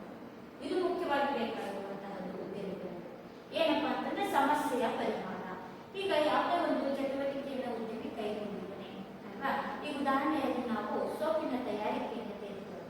ಸೋಪನ್ನು ತಯಾರಿಸುವಂತಹ ಉದ್ಯಮಿ, ಒಂದು ತಯಾರಿಕೆಯನ್ನು ಮಾಡುವಂತಹ ಉದ್ಯಮಿ ಯಾವುದೋ ಒಂದು ಸಮಸ್ಯೆ ಮೇಲೆ ಎದುರಾಯ್ತಪ್ಪ, ಆ ಸಮಸ್ಯೆಯನ್ನು ಏನು ಮಾಡಬೇಕು? ಪರಿಹರಿಸುವಂತಹ ಸಾಮರ್ಥ್ಯ ಇರಬೇಕು. ನನಗೆ ಸಮಸ್ಯೆ ಬಂದ್ಬಿಡ್ತು, ನಾನೇನ್ ಮಾಡೋದು ಅಂತೇಳಿ ಒಂದು ಯೋಚನೆ ಮಾಡ್ತಾ ಕೂತ್ರೆ ಅವನ ಏನು ಗುರಿಯನ್ನು ಮುಟ್ಟುವಂತಹ ಒಂದು ಗುರಿಯನ್ನು ಇಟ್ಕೊಂಡಿರ್ತಾನೆ, ಆ ಗುರಿಯನ್ನು ಮುಟ್ಟಲಿಕ್ಕೆ ಅವನಿಗೆ ಸಾಧ್ಯ ಆಗೋದಿಲ್ಲ. ಹಾಗಾಗಿ ಅವನಲ್ಲಿ ಏನಿರ್ಬೇಕಪ್ಪ ಅಂತಂದ್ರೆ ಆ ಸಮಸ್ಯೆಯನ್ನು ಹೇಗೆ ಪರಿಹರಿಸ್ಕೋಬೇಕು, ಆ ಸಮಸ್ಯೆಯನ್ನು ಪರಿಹಾರ ಮಾಡಿಕೊಳ್ಳುವಂತಹ ಸಾಮರ್ಥ್ಯವೂ ಕೂಡ ಉದ್ಯಮಗಾರಿಕೆಯಲ್ಲಿ ಇರಬೇಕು. ತಕ್ಷಣಕ್ಕೆ ಆ ಸಮಸ್ಯೆಯನ್ನು ಪರಿಹರಿಸಿಕೊಂಡು ಹೇಗೆ ಆ ಒಂದು ಚಟುವಟಿಕೆಯನ್ನು ಮುಂದುವರಿಸಿಕೊಂಡು ಹೋಗ್ಬೇಕು ಎನ್ನುವಂತಹ ಗುಣಗಳು ಅವನಲ್ಲಿ ಇರಬೇಕಾಗಿರುವಂತಹದ್ದು. ಈ ಉದಾಹರಣೆಯಾಗಿ ಈ ಒಂದು ಫ್ಯಾಕ್ಟರಿಯಿಂದ ವಸ್ತುವನ್ನ ನಾವು ಉತ್ಪಾದನೆ ಮಾಡಿದ್ವಿ, ಅದನ್ನ ಮಾರುಕಟ್ಟೆಗೆ ಕೊಂಡೊಯ್ಯಬೇಕಾಗಿದೆ. ಮಾರುಕಟ್ಟೆಗೆ ಕೊಂಡೊಯ್ಯಬೇಕಾಗಿ ಅವನೇನ್ ಮಾಡಿರ್ತಾನೆ? ಈ ಲಾರಿಗಳ ವ್ಯವಸ್ಥೆನ ಮಾಡ್ಕೊಂಡಿರ್ತಾನೆ. ಆ ಕ್ಷಣಕ್ಕೆ ಆ ಲಾರಿಗಳು ಈ ಟೈಮಿಗೆ ಬರೋದಿಲ್ಲ.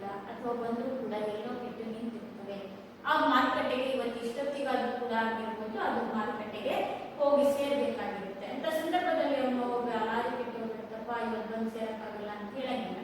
ಅದಕ್ಕೆ ಅವನೇನ್ ಮಾಡ್ಬೇಕು ಅಂತಂದ್ರೆ ಪರ್ಯಾಯವಾದಂತಹ ಮಾರ್ಗಗಳನ್ನ ಹುಡ್ಕೋಬೇಕು. ತನ್ನ ಸಮಸ್ಯೆನ ತಾನೇ ಬಗೆಹರಿಸಿಕೊಳ್ಳುವಂತಹ ಸಾಮರ್ಥ್ಯದಲ್ಲಿ ಇರಬೇಕಾಗಿರುವಂತಹದ್ದು. ಆಗ ಅವನೇನ್ ಮಾಡ್ತಾನೆ, ಆ ಒಂದು ಲಾರಿಯ ಬದಲಾಗಿ ಮತ್ತೊಂದು ಲಾರಿಯನ್ನ ಕಳಿಸಿ ಒಂದು 5 ಗಂಟೆ ಒಂದು 5-6 ಗಂಟೆ ಹೆಚ್ಚು ಕಡಿಮೆ ಆಗುತ್ತೆ ಅಂತ ಹೇಳ್ಬಿಟ್ಟು ಅದೇ ದಿನದಲ್ಲಿ ಆ ಮಾರುಕಟ್ಟೆಗೆ ವಸ್ತುವನ್ನು ಸಾಗಿಸುವಂತಹ ಒಂದು ಪ್ರಯತ್ನವನ್ನು ಮಾಡಿದ್ದಾದ್ರೆ ಅವನು ಸಮಸ್ಯೆಯನ್ನ ಪರಿಹಾರ ಮಾಡ್ದ ಅಂತಾನೆ ಅರ್ಥ. ಹಾಗಾಗಿ ಉದ್ಯಮಗಾರಿಕೆ ಮತ್ತೊಂದು ಲಕ್ಷಣ ಏನಪ್ಪಾ ಅಂತಂದ್ರೆ ಅವನಿಗೆ ಸಮಸ್ಯೆಯನ್ನು ಪರಿಹರಿಸುವಂತಹ ಒಂದು ಸಾಮರ್ಥ್ಯ ಇರಬೇಕಾಗಿರುವಂತಹದ್ದು. ಹಾಗೆ ಮತ್ತೊಂದು ಪ್ರಮುಖವಾದಂತಹ ಗುಣಲಕ್ಷಣ ಅಂತಂದ್ರೆ ಗುರಿ ಮುಟ್ಟುವಿಕೆ ಅಂತೇಳಿ ಹೇಳ್ತೀವಿ. ಎಷ್ಟೇ ಕಷ್ಟ ಆದ್ರೂ ಪರವಾಗಿಲ್ಲ, ಇವತ್ತು ನಾನು ಈ ಒಂದು ಚಟುವಟಿಕೆಯನ್ನ ಕೈಗೆತ್ತಿಕೊಂಡಿದ್ದೀನಿ ಅಂತಂದ್ರೆ ಇವತ್ತು ಇಡೀ ದಿನ ಅದು ಕಳೆದು ಪರವಾಗಿಲ್ಲ, ಆ ಕೆಲಸವನ್ನು ನಾನು ಪೂರ್ಣಗೊಳಿಸ್ತೀನಿ.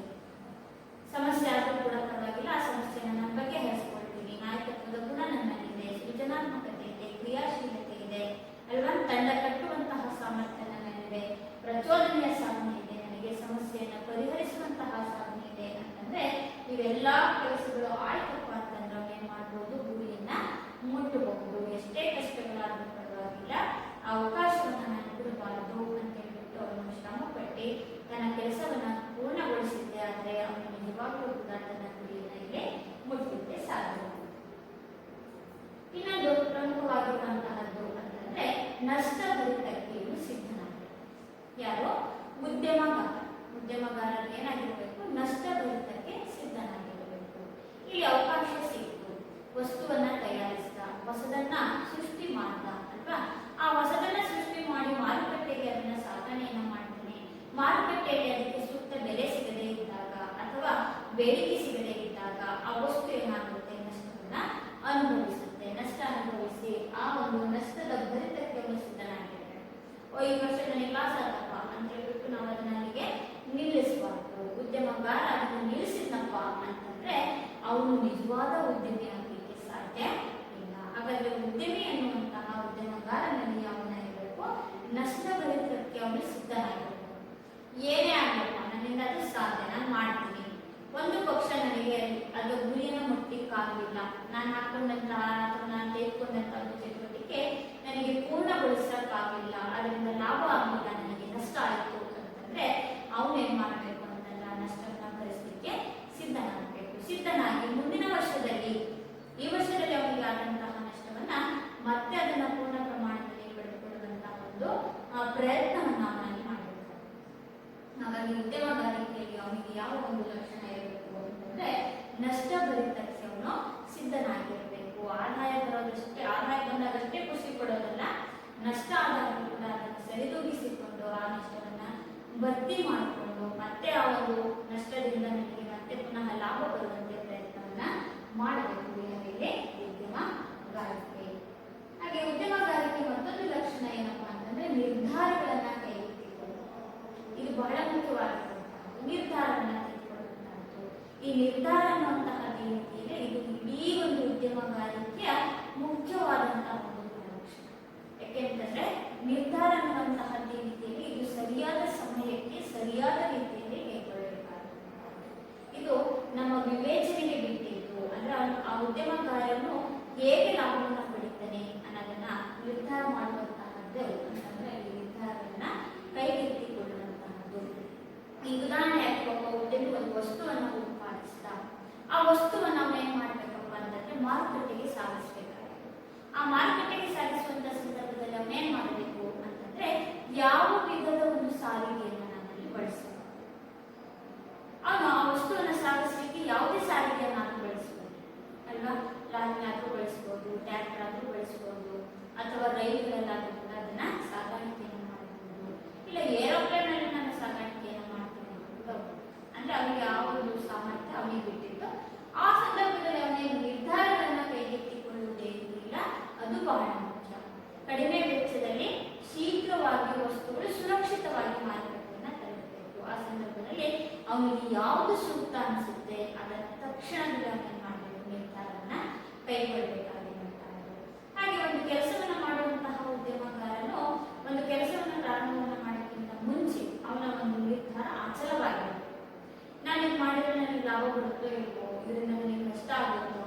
ಏನು ಅಂತ ಯೋಚನೆ ಮಾಡ್ತಾ ಕೂತ್ರೆ ಅವರು ಆ ಕಾರ್ಯವನ್ನ ಗುರಿಯನ್ನು ಮುಟ್ಟಲಿಕ್ಕೆ ಸಾಧ್ಯ ಇಲ್ಲ. ಹಾಗಾಗಿ ನಿರ್ಧಾರವನ್ನ ಕೈಗೆತ್ತಿಕೊಳ್ಳುವಂತಹದ್ದೇನಿದೆ ಅದು ಬಹಳ ಮುಖ್ಯವಾಗಿರುವಂತಹದ್ದು. ಆ ಕ್ಷಣಕ್ಕೆ ಆ ಸಂದರ್ಭಕ್ಕೆ ತಕ್ಕಂತೆ ಅವರು ಸೂಕ್ತ ನಿರ್ಧಾರಗಳನ್ನ ಕೈಗೆತ್ತಿಕೊಂಡಿದ್ದೆ ಆದ್ರೆ ಅವರು ತನ್ನ ಒಂದು ಗುರಿಯನ್ನು ಮುಟ್ಟಲಿಕ್ಕೆ ಸಾಧ್ಯವಾಗುತ್ತೆ. ಹಾಗೆ ಉದಾಹರಣೆಯಾಗಿ ನಾವು ಪ್ರತಿದಿನ ಬಸ್ಗಳಲ್ಲಿ ಓಡಾಡ್ತೀವಿ ಅಲ್ವಾ? ಬಸ್ಗಳಲ್ಲಿ ಓಡಾಡುವಂತ ಸಂದರ್ಭದಲ್ಲಿ ಏನ್ ಮಾಡ್ಬೇಕು ಅಂತಂದ್ರೆ ನಮಗೆ ಟೈಮ್ ಆಗಿರುತ್ತೆ. ಟೈಮ್ ಆದಾಗ ನಾವೇನ್ ಮಾಡ್ತೀವಿ, ಡೈರೆಕ್ಟ್ ಆಗಿ ಹೋಗಿರೋದನ್ನೇ ನಾವು ಹೋಗ್ಲಿಕ್ಕೆ ಪ್ರಯತ್ನ ಮಾಡ್ತೀವಿ. ಇಳಿದು ಯಾರ್ಯಾರು ಹೋಗ್ತಾರಲ್ವ, ನಮಗೆ ಸಮಯದ ಅಭಾವ ಇರುತ್ತೆ. ಅವಾಗ ನಾವೇನ್ ಮಾಡ್ತೀವಿ, ಡೈರೆಕ್ಟ್ ಬಸ್ಸಿಗೆ ನಾವು ಕಾಯಕ್ಕೆ ಹೋಗೋಣ ಅಲ್ವಾ? ಏನ್ ಮಾಡ್ತೀವಿ ತಕ್ಷಣಕ್ಕೆ, ಈ ಕೈಮರಕ್ಕೆ ಹೋಗೋ ಬಸ್ ಈಗ ಹೋಗ್ತೀನಿ, ಹತ್ತು ಹೋಗೋದ್ರಿಂದ ನನಗೆ ಅಲ್ಲಿಂದ ಯಾವಾಗಾದ್ರೂ ಸಿಗ್ತೀವಿ ಅಲ್ವಾ?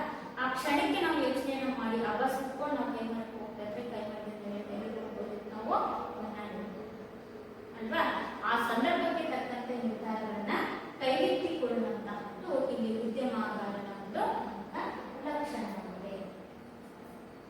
ಇನ್ನ ವಚನಬದ್ಧತೆ. ವಚನಬದ್ಧತೆ ಅಂತಂದ್ರೆ ನಿಮಗೆ ಕೊಟ್ಟ ಮಾತನ್ನ ಉಳಿಸಿಕೊಳ್ಳುವಂತಹದ್ದು. ಅಂದ್ರೆ ಅವನು ಯಾವುದನ್ನ ಮಾಡ್ತೀನಿ ಅಂತೇಳಿ ಒಂದು ಚಟುವಟಿಕೆಯನ್ನ ಕೈಗೆತ್ತಿಕೊಂಡಿರ್ತಾನೋ ಆ ಚಟುವಟಿಕೆಯನ್ನ ಪೂರ್ಣ ಪ್ರಮಾಣದಲ್ಲಿ ಅದನ್ನ ಪೂರ್ಣಗೊಳಿಸುವುದರಲ್ಲಿ ಅವನೇನಾಗಿರ್ಬೇಕು, ವಚನಬದ್ಧನಾಗಿರ್ಬೇಕು. ಅಂದ್ರೆ ಅವನು ಅನ್ಕೊಂಡಂತಹ ಕೆಲಸವನ್ನ ಪೂರ್ಣ ಪ್ರಮಾಣದಲ್ಲಿ ಒಂದು ಪೂರ್ಣತೆಯನ್ನು ಸಾಧಿಸುವಂತಹ ಒಂದು ಕೆಲಸ ಅವನು ಮಾಡಬೇಕಾಗುತ್ತದೆ. ಇವಿಷ್ಟು ಉದ್ಯಮಗಾರಿಕೆಯ ಲಕ್ಷಣಗಳು. ಇನ್ನೊಂದೇನಪ್ಪಾ ಅಂತಂದ್ರೆ ಆಮೇಲೆ ಆತ್ಮವಿಶ್ವಾಸ. ಆತ್ಮವಿಶ್ವಾಸ ಅನ್ನುವಂತಹದ್ದು ಮಾನವನಿಗೆ ಅತಿ ಅವಶ್ಯಕವಾಗಿ ಬೇಕಾಗಿರುವಂತಹ. ನಾನು ಅದನ್ನು ಮಾಡ್ತೀನಿ, ನನ್ನಲ್ಲಿ ಸಾಮರ್ಥ್ಯ ಇದೆ ಅನ್ನುವಂತಹದ್ದೇನಿಲ್ಲ, ಅದು ಆತ್ಮವಿಶ್ವಾಸ. ಅವನಲ್ಲೇ ಅವನ ವಿಶ್ವಾಸವನ್ನ ಹೊಂದಿದೆ. ಆದರೆ ನನ್ನಿಂದ ಇದು ಸಾಧ್ಯ ಅಲ್ವಾ, ಇದನ್ನ ನಾನು ಪೂರ್ಣಗೊಳಿಸ್ತೀನಿ. ಒಂದು ಚಟುವಟಿಕೆಯನ್ನ ನಾನು ಕೈಗೆ ಇಟ್ಕೊಂಡಿದ್ದೀನಿ ಅಂತಂದ್ರೆ ಆ ಒಂದು ಚಟುವಟಿಕೆಯನ್ನ ನಾನು ಪೂರ್ಣಗೊಳಿಸುವಂತ ಒಂದು ಪ್ರಯತ್ನವನ್ನು ನಾನು ಮಾಡ್ತೀನಿ ಅನ್ನುವಂಥದ್ದು ಇದೆಯಲ್ಲ, ಈ ಆತ್ಮವಿಶ್ವಾಸ ಅನ್ನುವಂಥದ್ದು ಇಲ್ಲಿ ಉದ್ಯಮಗಾರನಲ್ಲಿ ಒಂದಾಗಿರುವಂತಹದ್ದು. ಹಾಗಾದ್ರೆ ಉದ್ಯಮಗಾರಿಕೆಯ ಒಂದು ಲಕ್ಷಣಗಳನ್ನು ನೋಡೋದಾದ್ರೆ ಸೃಜನಾತ್ಮಕತೆ ಇರಬೇಕು, ಕ್ರಿಯಾಶೀಲತೆ ಇರುವಂತಹದ್ದು, ನಾಯಕತ್ವದ ಗುಣಗಳನ್ನು ಹೊಂದಿರುವಂತಹದ್ದು, ಹಾಗೆ ತಂಡವನ್ನ ಕಟ್ಟುವಂತಹದ್ದು, ಪ್ರಚೋದನೆಯ ಸಾಧನೆಯನ್ನ ಮಾಡಬೇಕು, ಹಾಗೆ ಅಲ್ಲಿ ವಚನಬದ್ಧನಾಗಿರಬೇಕು, ಜೊತೆಯಲ್ಲಿ ನಿರ್ಧಾರಗಳನ್ನ ಕೈಗೆತ್ತಿಕೊಳ್ಳುವಂತಹದ್ದು, ಆತ್ಮವಿಶ್ವಾಸ ಅನ್ನುವಂತಹದ್ರಿಂದ ಅವನಿಗೆ ಇರಬೇಕು, ನಷ್ಟವನ್ನ ಭರಿಸಲಿಕ್ಕೆ ಅವನು ಸಿದ್ಧನಾಗಿರಬೇಕು. ಇಷ್ಟು ಗುಣಲಕ್ಷಣಗಳನ್ನ ನಾವಿಲ್ಲಿ ನೋಡ್ತೀವಿ ಉದ್ಯಮಗಾರಿಕೆಯ ಗುಣಲಕ್ಷಣಗಳಿಗೆ ನೋಡ್ತೀವಿ. ಇದು ಪರೀಕ್ಷಾ ದೃಷ್ಟಿಯಿಂದ ಅತಿ ಪ್ರಮುಖವಾಗಿರುವಂತಹ ಒಂದು ಫಲಿತಾಂಶ.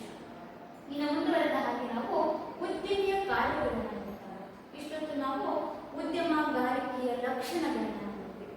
ಈಗ ನಾವು ನೋಡ್ಬೇಕಾಗಿರುವಂತಹದ್ದು ಉದ್ಯಮಿಯ ಕಾರ್ಯಗಳು. ಹಾಗಾದ್ರೆ ಉದ್ಯಮಿ ಯಾವಾಗ ಕೆಲಸ ಕಾರ್ಯಗಳನ್ನ ಚಟುವಟಿಕೆಗಳನ್ನ ಮಾಡ್ತಾನೆ ಇರುವಂತಹದ್ದು. ಉದ್ಯಮಿಯ ಮೊದಲನೇ ಕಾರ್ಯ ಏನಪ್ಪಾ ಅಂತಂದ್ರೆ ಉದ್ಯಮಿಯು ವ್ಯಾಪಾರ ಚಟುವಟಿಕೆಗಳನ್ನ ಅನೇಕ ಯೋಜನೆಗಳ ಮೂಲಕ ಪ್ರಾರಂಭಿಸ್ತಾನೆ. ಉದ್ಯಮಿಯ ಕಾರ್ಯ ಏನು? ಉದ್ಯಮಿಯು ವ್ಯಾಪಾರ ಚಟುವಟಿಕೆಗಳನ್ನ ಅನೇಕ ಯೋಜನೆಗಳ ಮೂಲಕ ಪ್ರಾರಂಭಿಸುವುದು ಅಂತಂದ್ರೆ ಅವನು ಹಲವಾರು ಯೋಜನೆಗಳನ್ನ ಹಾಕೊಂಡಿರ್ತಾನೆ. ಆ ಒಂದು ಕೆಲಸ ಪೂರ್ಣಗೊಳ್ಳಬೇಕಪ್ಪ ಅಂತಂದ್ರೆ ಮೊದಲು ಯೋಜನೆ ಬೇಕಾಗಿರುವಂತಹ. ಉದ್ಯಮಿಯು ವ್ಯಾಪಾರದ ಚಟುವಟಿಕೆಗಳನ್ನ ಅನೇಕ ಯೋಜನೆಗಳ ಮೂಲಕ ಪ್ರಾರಂಭಿಸ್ತಾನೆ. ಅಂದ್ರೆ ನಾನು ಹೇಗೆ ಮಾಡಬೇಕು, ಒಂದು ಕೆಲಸದ ನಿರ್ವಹಣೆಯನ್ನ ಪೂರ್ಣಗೊಳಿಸಬೇಕಪ್ಪ ಅಂತಂದ್ರೆ ನಾನು ಮುಂಚಿತವಾಗಿ ಹೇಗೆ ಅದನ್ನ ಪ್ಲಾನ್ ಮಾಡಬೇಕು. ಉದಾಹರಣೆಗೆ ಮನೆಯನ್ನ ಕಟ್ಟಬೇಕಾಗಿರುತ್ತೆ. ಮನೆಯನ್ನ ಕಟ್ಟುವಂತ ಸಂದರ್ಭದಲ್ಲಿ ಏನ್ ಮಾಡ್ತೀವಿ, ಫೌಂಡೇಶನ್ ಹಾಕೊಳ್ತೀವಿ, ಗೋಡೆಗಳನ್ನ ಹಾಕೊಳ್ತೀವಿ, ಒಂದು ಪ್ಲಾನಿಂಗ್ ಅಲ್ಲಿ ಅಲ್ವಾ. ಆ ರೀತಿಯಾದಂತಹ ಒಂದು ಯೋಜನೆ ಏನಿದೆಯಲ್ಲ, ಉದ್ಯಮಿ ವ್ಯಾಪಾರದ ಚಟುವಟಿಕೆಗಳನ್ನ ಏನ್ ಮಾಡ್ತಾನೆ, ಹಲವಾರು ಯೋಜನೆಗಳನ್ನ ಅದನ್ನ ಪ್ರಾರಂಭಿಸ್ತಾನೆ. ಇನ್ನು ಎರಡನೇ ಪ್ರಮುಖವಾದಂತಹ ಮತ್ತೊಂದು ಕಾರ್ಯ ಏನಪ್ಪಾ ಅಂತಂದ್ರೆ ಉದ್ಯಮಿಯು ಉತ್ಪಾದನಾಂಗಗಳನ್ನು ಸಂಯೋಜಿಸ್ತಾನೆ. ಉತ್ಪಾದನಾಂಗಗಳು ಅಂತಂದ್ರೆ ಭೂಮಿ ಆಗಿರ್ಬೋದು, ಬಂಡವಾಳ ಆಗಿರ್ಬೋದು, ಶ್ರಮ ಆಗಿರ್ಬೋದು ಅಲ್ವಾ, ಇವುಗಳನ್ನ ನಾನು ಕರಿತೀವಿ ಉತ್ಪಾದನಾಂಗಗಳು ಅಂತೇಳಿ ಕರಿತೀವಿ. ಹಾಗಾದ್ರೆ ಉದ್ಯಮಿ ಏನ್ ಮಾಡ್ತಾನೆ ಅಂತಂದ್ರೆ ಉತ್ಪಾದನಾಂಗಗಳನ್ನ ಸಂಯೋಜಿಸ್ತಾನೆ. ಇಲ್ಲಿ ನಾವು ನೋಡ್ತಾ ಇದ್ದೀವಿ ಅಲ್ವಾ, ಭೂಮಿ ಇದೆ ಅಲ್ವಾ, ಹಾಗೆ ಇಲ್ಲಿ ನಾವು ಮುಖ್ಯವಾದಂತಹ ಕಾರ್ಮಿಕರನ್ನ ನೋಡ್ತಾ ಇದ್ದೀವಿ, ಬಂಡವಾಳವನ್ನು ಹಾಕಬೇಕಾಗುತ್ತೆ. ಇದೆಲ್ಲವನ್ನು ಮೊದಲು ಕ್ರೋಢೀಕರಿಸ್ಕೋಬೇಕು. ಒಂದು ಚಟುವಟಿಕೆಯನ್ನ ನಾವು ಪ್ರಾರಂಭಿಸಬೇಕಪ್ಪ ಅಂತಂದ್ರೆ, ಒಂದು ಚಟುವಟಿಕೆಯನ್ನ ಉದ್ಯಮಗಾರ ಕೈಗೆತ್ತಿಕೊಂಡಿದ್ದಾನೆ ಅಂತಂದ್ರೆ ಫಸ್ಟ್ ಅವನು ಏನ್ ಮಾಡ್ತಾನೆ, ಯೋಜನೆ ಹಾಕ್ಬೇಕು.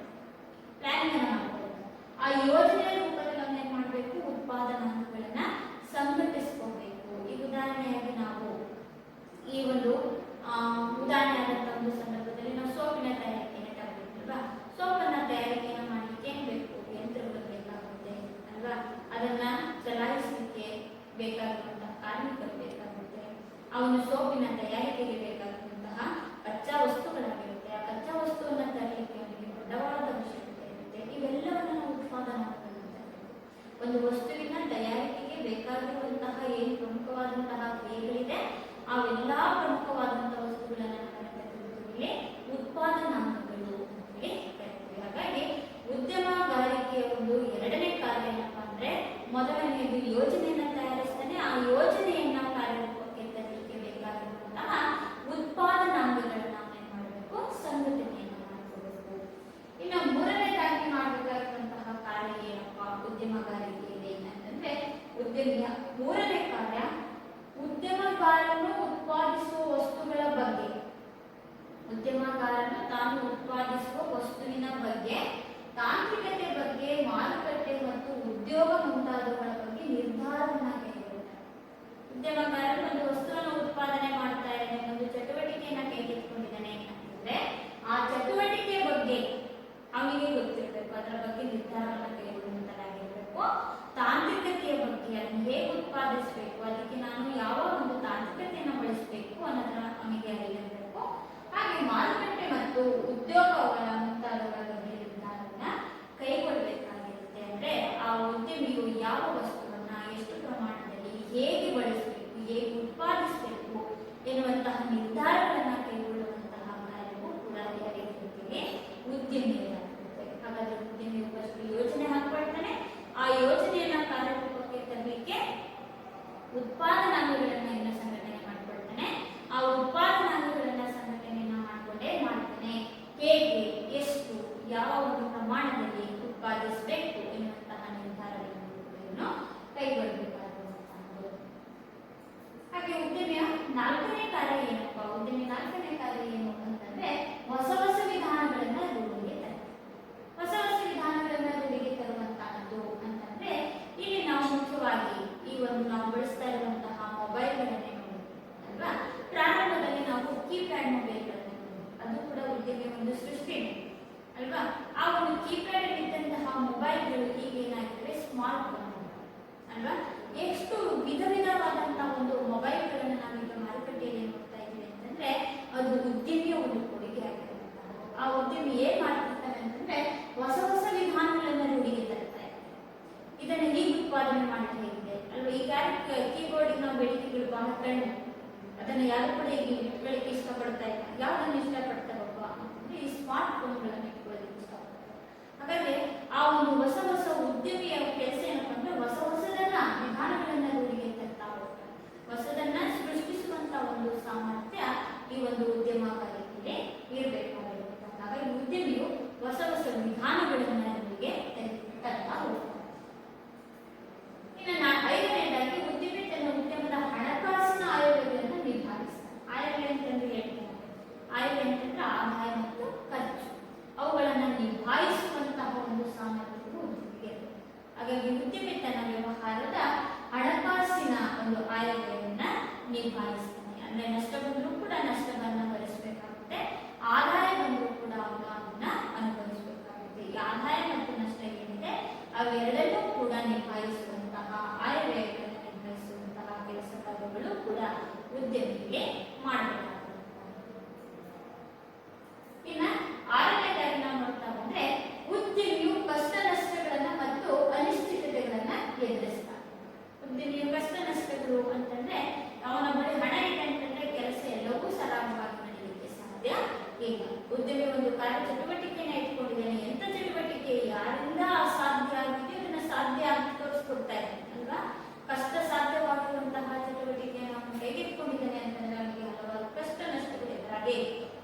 ಆ ಕಷ್ಟ ನಷ್ಟಗಳನ್ನ ಮತ್ತು ಅನಿಶ್ಚಿತತೆಗಳನ್ನ ಅವನು ಎದುರಿಸ್ತಾನೆ. ಅಂದ್ರೆ ಅದು ಏನೇ ಬರಲಪ್ಪ ಅದನ್ನ ನಾನು ನಿಭಾಯಿಸ್ಕೊಳ್ತೀನಿ, ಎಷ್ಟೇ ಸಮಸ್ಯೆ ಬಂದರೂ ಕೂಡ ಆ ಸಮಸ್ಯೆಗಳನ್ನ ಬಗೆಹರಿಸ್ಕೊಳ್ತೀನಿ, ಬಗೆಹರಿಸ್ಕೊಂಡು ಆ ಕಾರ್ಯ ಚಟುವಟಿಕೆಯನ್ನು ನಾನು ಪೂರ್ಣಗೊಳಿಸ್ತೀನಿ ಎನ್ನುವಂತಹ ಸಾಮರ್ಥ್ಯ ಈ ಉದ್ಯಮಿಗೆ ಇರುತ್ತೆ. ಹಾಗಾಗಿ ಉದ್ಯಮಿಯ ಕಾರ್ಯ ಏನಪ್ಪಾ ಅಂತಂದ್ರೆ ಉದ್ಯಮಿಯು ಕಷ್ಟ ನಷ್ಟಗಳನ್ನ ಮತ್ತು ಅನಿಶ್ಚಿತತೆಗಳನ್ನ ಅವನು ಎದುರಿಸ್ತಾನೆ.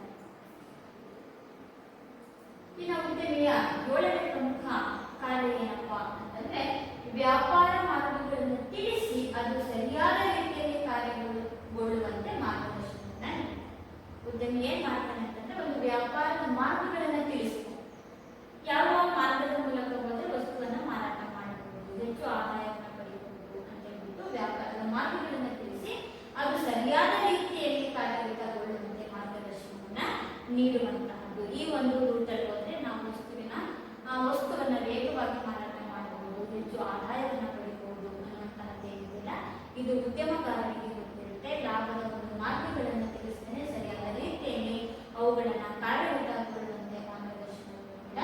ನೀಡಿರುವ. ಇನ್ನು ಉದ್ಯಮಿಯ ಪಾತ್ರ ಮತ್ತು ಪ್ರಾಮುಖ್ಯತೆಯನ್ನು ನೋಡ್ತೀವಿ. ಇಷ್ಟೊತ್ತು ನಾವು ಉದ್ಯಮಿಯ ಕಾರ್ಯಗಳನ್ನು ತಿಳ್ಕೊಂಡ್ವಿ. ಈಗ ನಾವು ಉದ್ಯಮಿಯ ಪಾತ್ರ ಮತ್ತು ಪ್ರಾಮುಖ್ಯತೆ, ಉದ್ಯಮಿಯ ಪಾತ್ರ ಏನಿದೆ ಅನ್ನೋದನ್ನೇ ನೋಡಬೇಕಾಗುತ್ತೆ. ಉದ್ಯಮಿಗಳು ಜನರ ಅನುಪಯುಕ್ತ ಉಳಿತಾಯವನ್ನು ಬಂಡವಾಳ ರೂಪದಲ್ಲಿ ನಿರ್ಮಾಣ ಮಾಡ್ತಾರೆ. ಉದ್ಯಮಿಯ ಕೆಲಸ ಏನು? ಅನುಪಯುಕ್ತವಾದಂತಹ ಉಳಿತಾಯವನ್ನು ಬಂಡವಾಳದ ರೂಪದಲ್ಲಿ ನಿರ್ಮಾಣವನ್ನು ಮಾಡುವಂತಹದ್ದು. ಅನುಪಯುಕ್ತವಾದಂತಹ ಬಂಡವಾಳ ಅಂತಂದ್ರೆ ನಾವೇನು ಈ ದೊಡ್ಡ ದೊಡ್ಡ ಶ್ರೀಮಂತರು ಏನ್ ಮಾಡ್ತಾರೆ ಅಂತಂದ್ರೆ ತಮ್ಮ ಅವಶ್ಯಕತೆಗೆ ತಕ್ಕಂತೆ ಹಣವನ್ನು ಬಳಸ್ಕೊಳ್ತಾರೆ. ಇನ್ನ ಹೆಚ್ಚಿಗೆ ರೀತಿಯಲ್ಲಿ ಉಳಿದಂತಹ ಹಣವನ್ನು ಏನ್ ಮಾಡ್ತಾರೆ? ಬ್ಯಾಂಕ್ಗಳಲ್ಲಿ ಅಲ್ವಾ? ಆ ಒಂದು ಬ್ಯಾಂಕ್ಗಳಲ್ಲಿ ಇಟ್ಟಿರುವಂತಹ ಹಣವನ್ನು ಅವರು ಬಳಸದೇ ಇದೆ, ಅವರಿಗೆ ಅದರ ಅವಶ್ಯಕತೆ ಇರೋದಿಲ್ಲ. ಆ ಒಂದು ಹಣವನ್ನು ಕರಿತೀವಿ ಅನುಪಯುಕ್ತ ಉಳಿತಾಯದ ಹಣ ಅಂತ ಕರಿತೀವಿ. ಅಂದ್ರೆ ಶ್ರೀಮಂತರಲ್ಲಿ ತಮ್ಮಲ್ಲಿ ಉಳಿದ ಹಣವನ್ನು ಏನು ಬ್ಯಾಂಕ್ಗಳಲ್ಲಿ ಇಟ್ಟಿರ್ತಾರೆ, ಆ ಬ್ಯಾಂಕ್ಗಳಲ್ಲಿ ಇಟ್ಟಂತಹ ಅನುಪಯುಕ್ತವಾದ ಉಳಿತಾಯದ ಬಂಡವಾಳದ ರೂಪದಲ್ಲಿ ಅವರನ್ನ ನಿರ್ಮಾಣ ಮಾಡ್ತಾರೆ. ಅವಾಗ ಉದ್ಯಮಿಗಳು ಏನ್ ಮಾಡ್ತಾರಪ್ಪ ಅಂತಂದ್ರೆ ಈ ಷೇರು ಮಾರುಕಟ್ಟೆಯಲ್ಲಿ ಹಣವನ್ನು ಹಾಕಿಸ್ತಾರೆ. ಆ ಷೇರು ಮಾರುಕಟ್ಟೆಯಲ್ಲಿ ಅಥವಾ ತಮ್ಮದೇ ಆದಂತಹ ಒಂದು ಏನು ಬಿಸ್ನೆಸ್ ಪಾರ್ಟ್ನರ್ಸ್ಗಳು ಅಂತ ಕರೀತಾರೆ ಅಲ್ವಾ, ಆ ಒಂದು ವ್ಯವಸ್ಥೆ ಏನ್ ಮಾಡ್ತಾರಪ್ಪ ಅಂತಂದ್ರೆ ಅನುಪಯುಕ್ತವಾಗಿ ಡೆಡ್ ಅಮೌಂಟ್ ಅಂತ ಕರೀತಾರೆ. ಅದನ್ನ ನಾವು ಬಳಸದೇ ಇಲ್ಲ, ನಮ್ಮವೇ ಹಣ ಡೆಡ್ ಅಮೌಂಟ್ ಅಂತಂದ್ರೆ ಅದೇನು ಬಳಕೆಗೆ ಬರೋದಿಲ್ಲ ಅಂತಾನೆ, ಅದರ ಅವಶ್ಯಕತೆ ನಮಗಿಲ್ಲ, ಅದು ಹಾಗೆ ಉಳ್ಕೊಂಡಿದೆ, ಅದು ಹಾಗೆ ಬ್ಯಾಂಕಲ್ಲಿ ಇದೆ ಅಂತಂದ್ರೆ ಆ ಅನುಪಯುಕ್ತವಾದಂತಹ ಉಳಿತಾಯದ ಹಣವನ್ನು ಏನ್ ಮಾಡ್ತಾರೆ ಉದ್ಯಮಿಗಳು ಬಂಡವಾಳದ ರೂಪದಲ್ಲಿ ಅದನ್ನ ನಿರ್ಮಾಣ ಮಾಡ್ತಾರೆ. ಅಂತ ಶ್ರೀಮಂತರಿಂದ ಉದ್ಯಮಿಗಳು ಆ ಹಣ ಪಡ್ಕೊಳ್ತಾರೆ. ಆ ಅನುಪಯುಕ್ತವಾದ ಉಳಿತಾಯದ ಹಣವನ್ನ ತಾವು ಬಂಡವಾಳದ ರೂಪದಲ್ಲಿ ಉದ್ಯಮಿಗಳು ಏನ್ ಮಾಡ್ತಾರೆ ಬಳಕೆ ಮಾಡಿಕೊಳ್ಳುವಂತಹದ್ದು. ಹಾಗಾದ್ರೆ ನಮ್ಮ ಒಂದು ಭಾರತದಲ್ಲಿ ಬಹಳಷ್ಟು ಶ್ರೀಮಂತರಿದ್ದಾರೆ. ಆ ಶ್ರೀಮಂತರಲ್ಲಿ ಬಹಳಷ್ಟು ಹಣ ಇದೆ. ಆ ಅನುಪಯುಕ್ತವಾದಂತಹ ಹಣವನ್ನು ಉದ್ಯಮಿಗಳು ಏನ್ ಮಾಡ್ತಾರೆ ಅಂತಂದ್ರೆ ಅವರಲ್ಲಿ ಸಾಲದ ರೂಪದಲ್ಲಿ ಪಡ್ಕೊಂಡು ಅದರ ಬಂಡವಾಳದ ರೂಪದಲ್ಲಿ ನಿರ್ಮಾಣವನ್ನ ಮಾಡ್ತಾರೆ. ಇನ್ನ ಉದ್ಯಮಿಗಳು ಏನ್ ಮಾಡ್ತಾರಪ್ಪ ಅಂತಂದ್ರೆ ಕುಶಲಕರ್ಮಿಗಳಿಗೆ ಅಂದ್ರೆ ಕೌಶಲ್ಯತೆಯನ್ನು ಹೊಂದಿರುವ ಅಥವಾ ಕೆಲಸ ಮಾಡುವ ಸಾಮರ್ಥ್ಯವನ್ನು ಹೊಂದಿರುವ ಕುಶಲಕರ್ಮಿಗಳಿಗೆ ತಾಂತ್ರಿಕ ಯೋಗ್ಯತೆಯನ್ನು ಹೊಂದಿರುತ್ತೆ. ಅಂದ್ರೆ ಯಂತ್ರಗಳನ್ನ ಬಳಕೆಯನ್ನು ಮಾಡುವಂತಹ ಜ್ಞಾನ ಇರುತ್ತೆ. ಅದಕ್ಕೆ ಸರಿಯಾದ ರೀತಿಯಲ್ಲಿ ಕೆಲಸ ಕಾರ್ಯಗಳು ಸಿಗದೇ ಇದ್ದಂತಹ ಸಂದರ್ಭದಲ್ಲಿ ಆ ಕುಶಲಕರ್ಮಿಗಳಿಗೆ ತಾಂತ್ರಿಕ ಯೋಗ್ಯತೆಯನ್ನು ಹೊಂದಿರುವವರಿಗೆ ಆ ಕಸುಬುದಾರರಿಗೆ ಅಧಿಕ ಪ್ರಮಾಣದಲ್ಲಿ ಉದ್ಯೋಗವನ್ನು ಒದಗಿಸ್ತಾರೆ. ಯಾರು? ಉದ್ಯಮಿಗಳು.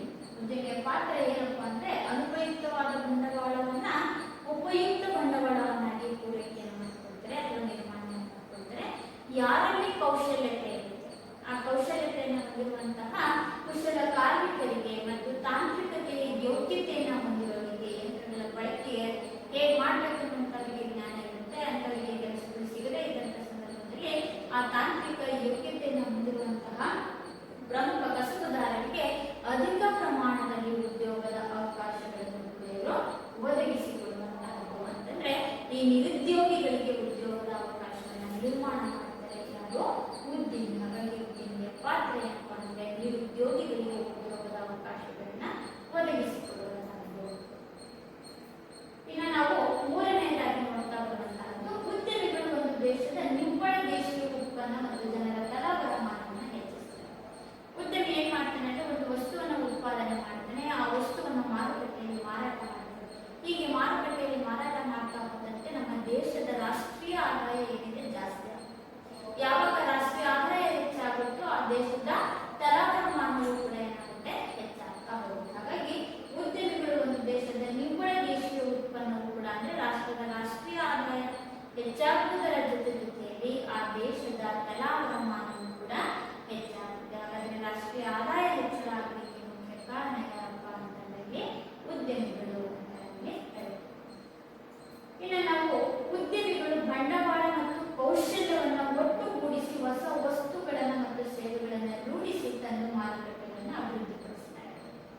ಉದ್ಯಮಿಗಳು ಏನ್ ಮಾಡ್ತಾ ಇದ್ದಾರಪ್ಪ ಅಂತಂದ್ರೆ ಅನುಪಯುಕ್ತವಾದ ಉಳಿತಾಯದ ಹಣವನ್ನ ಬಂಡವಾಳವನ್ನಾಗಿ ರೂಪಿಸಿ ಕೆಲಸ ಮಾಡುವ ಸಾಮರ್ಥ್ಯವಿದ್ದು ಕೌಶಲ್ಯವಿದ್ದು ಕೆಲಸಗಳು ಸಿಗದೇ ಇರುವಂತಹ ನಿರುದ್ಯೋಗಿಗಳಿಗೆ ಉದ್ಯೋಗಗಳನ್ನು ಒದಗಿಸಿ ಹಾಗೆ ದೇಶದ ರಾಷ್ಟ್ರೀಯ ಮಾರುಕಟ್ಟೆಯಲ್ಲಿ ಅವರೇನ್ ಮಾಡ್ತಾ ಇದ್ದಾರಪ್ಪ ಅಂತಂದ್ರೆ ಬಂಡವಾಳ ಮತ್ತು ಕೌಶಲ್ಯಗಳನ್ನು ಒಟ್ಟುಗೂಡಿಸಿ ಹೊಸ ವಸ್ತುಗಳನ್ನ ಮತ್ತು ಸೇವೆಗಳನ್ನ ಏನ್ ಮಾಡ್ತಾ ಇದ್ದಾರೆ ರೂಢಿಗೆ ತಂದು ಅಂದ್ರೆ ಆ ವಸ್ತುಗಳನ್ನ ತಯಾರಿಸಿ ಮಾರುಕಟ್ಟೆಗೆ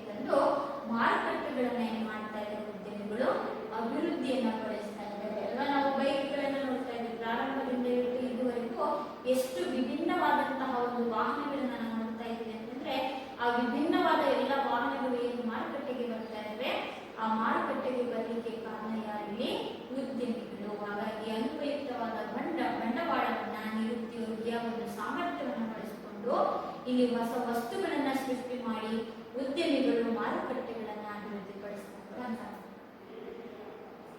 ಇನ್ನು ಉದ್ಯಮಿಯು ಉತ್ತಮ ವಸ್ತುಗಳನ್ನ ಕಡಿಮೆ ದರದಲ್ಲಿ, ಉತ್ತಮ ವಸ್ತುಗಳನ್ನ ಏನ್ ಮಾಡ್ತಾ ಇದ್ದಾನೆ? ಕಡಿಮೆ ದರದಲ್ಲಿ ಜನರಿಗೆ ಒದಗಿಸುವಂತಹ ಅವರ ಜೀವನ ಮಟ್ಟವನ್ನು ಉತ್ತಮಗೊಳಿಸಲು ಇಲ್ಲಿ ಶ್ರಮಿಸ್ತಾ ಇರುವಂತಹ ಉದ್ಯಮಿಗಳೇನ್ ಮಾಡ್ತಾ ಇದ್ದಾರೆ? ಹೆಚ್ಚು ಬಂಡವಾಳವನ್ನ ಹಾಕಿ ಕಡಿಮೆ ವಸ್ತುಗಳನ್ನ ಹೆಚ್ಚು ಬಂಡವಾಳ ಹಾಕಿ ಕಡಿಮೆ ವೆಚ್ಚದಲ್ಲಿ ಉತ್ತಮ ಗುಣಮಟ್ಟದ ವಸ್ತುಗಳನ್ನ ತಯಾರಿಸಿ ಅವುಗಳನ್ನ ಮಾರುಕಟ್ಟೆಯಲ್ಲಿ ಮಾರಾಟ ಮಾಡ್ತಾ ಇರೋದ್ರಿಂದ ಕಡಿಮೆ ಬೆಲೆಯಲ್ಲಿ ಜನರಿಗೆ ಉತ್ತಮ ಗುಣಮಟ್ಟದ ವಸ್ತುಗಳು ದೊರೆತಾ ಇರೋದ್ರಿಂದ ಜನರ ಜೀವನ ಮಟ್ಟವು ಕೂಡ ಏನಾಗ್ತದೆ?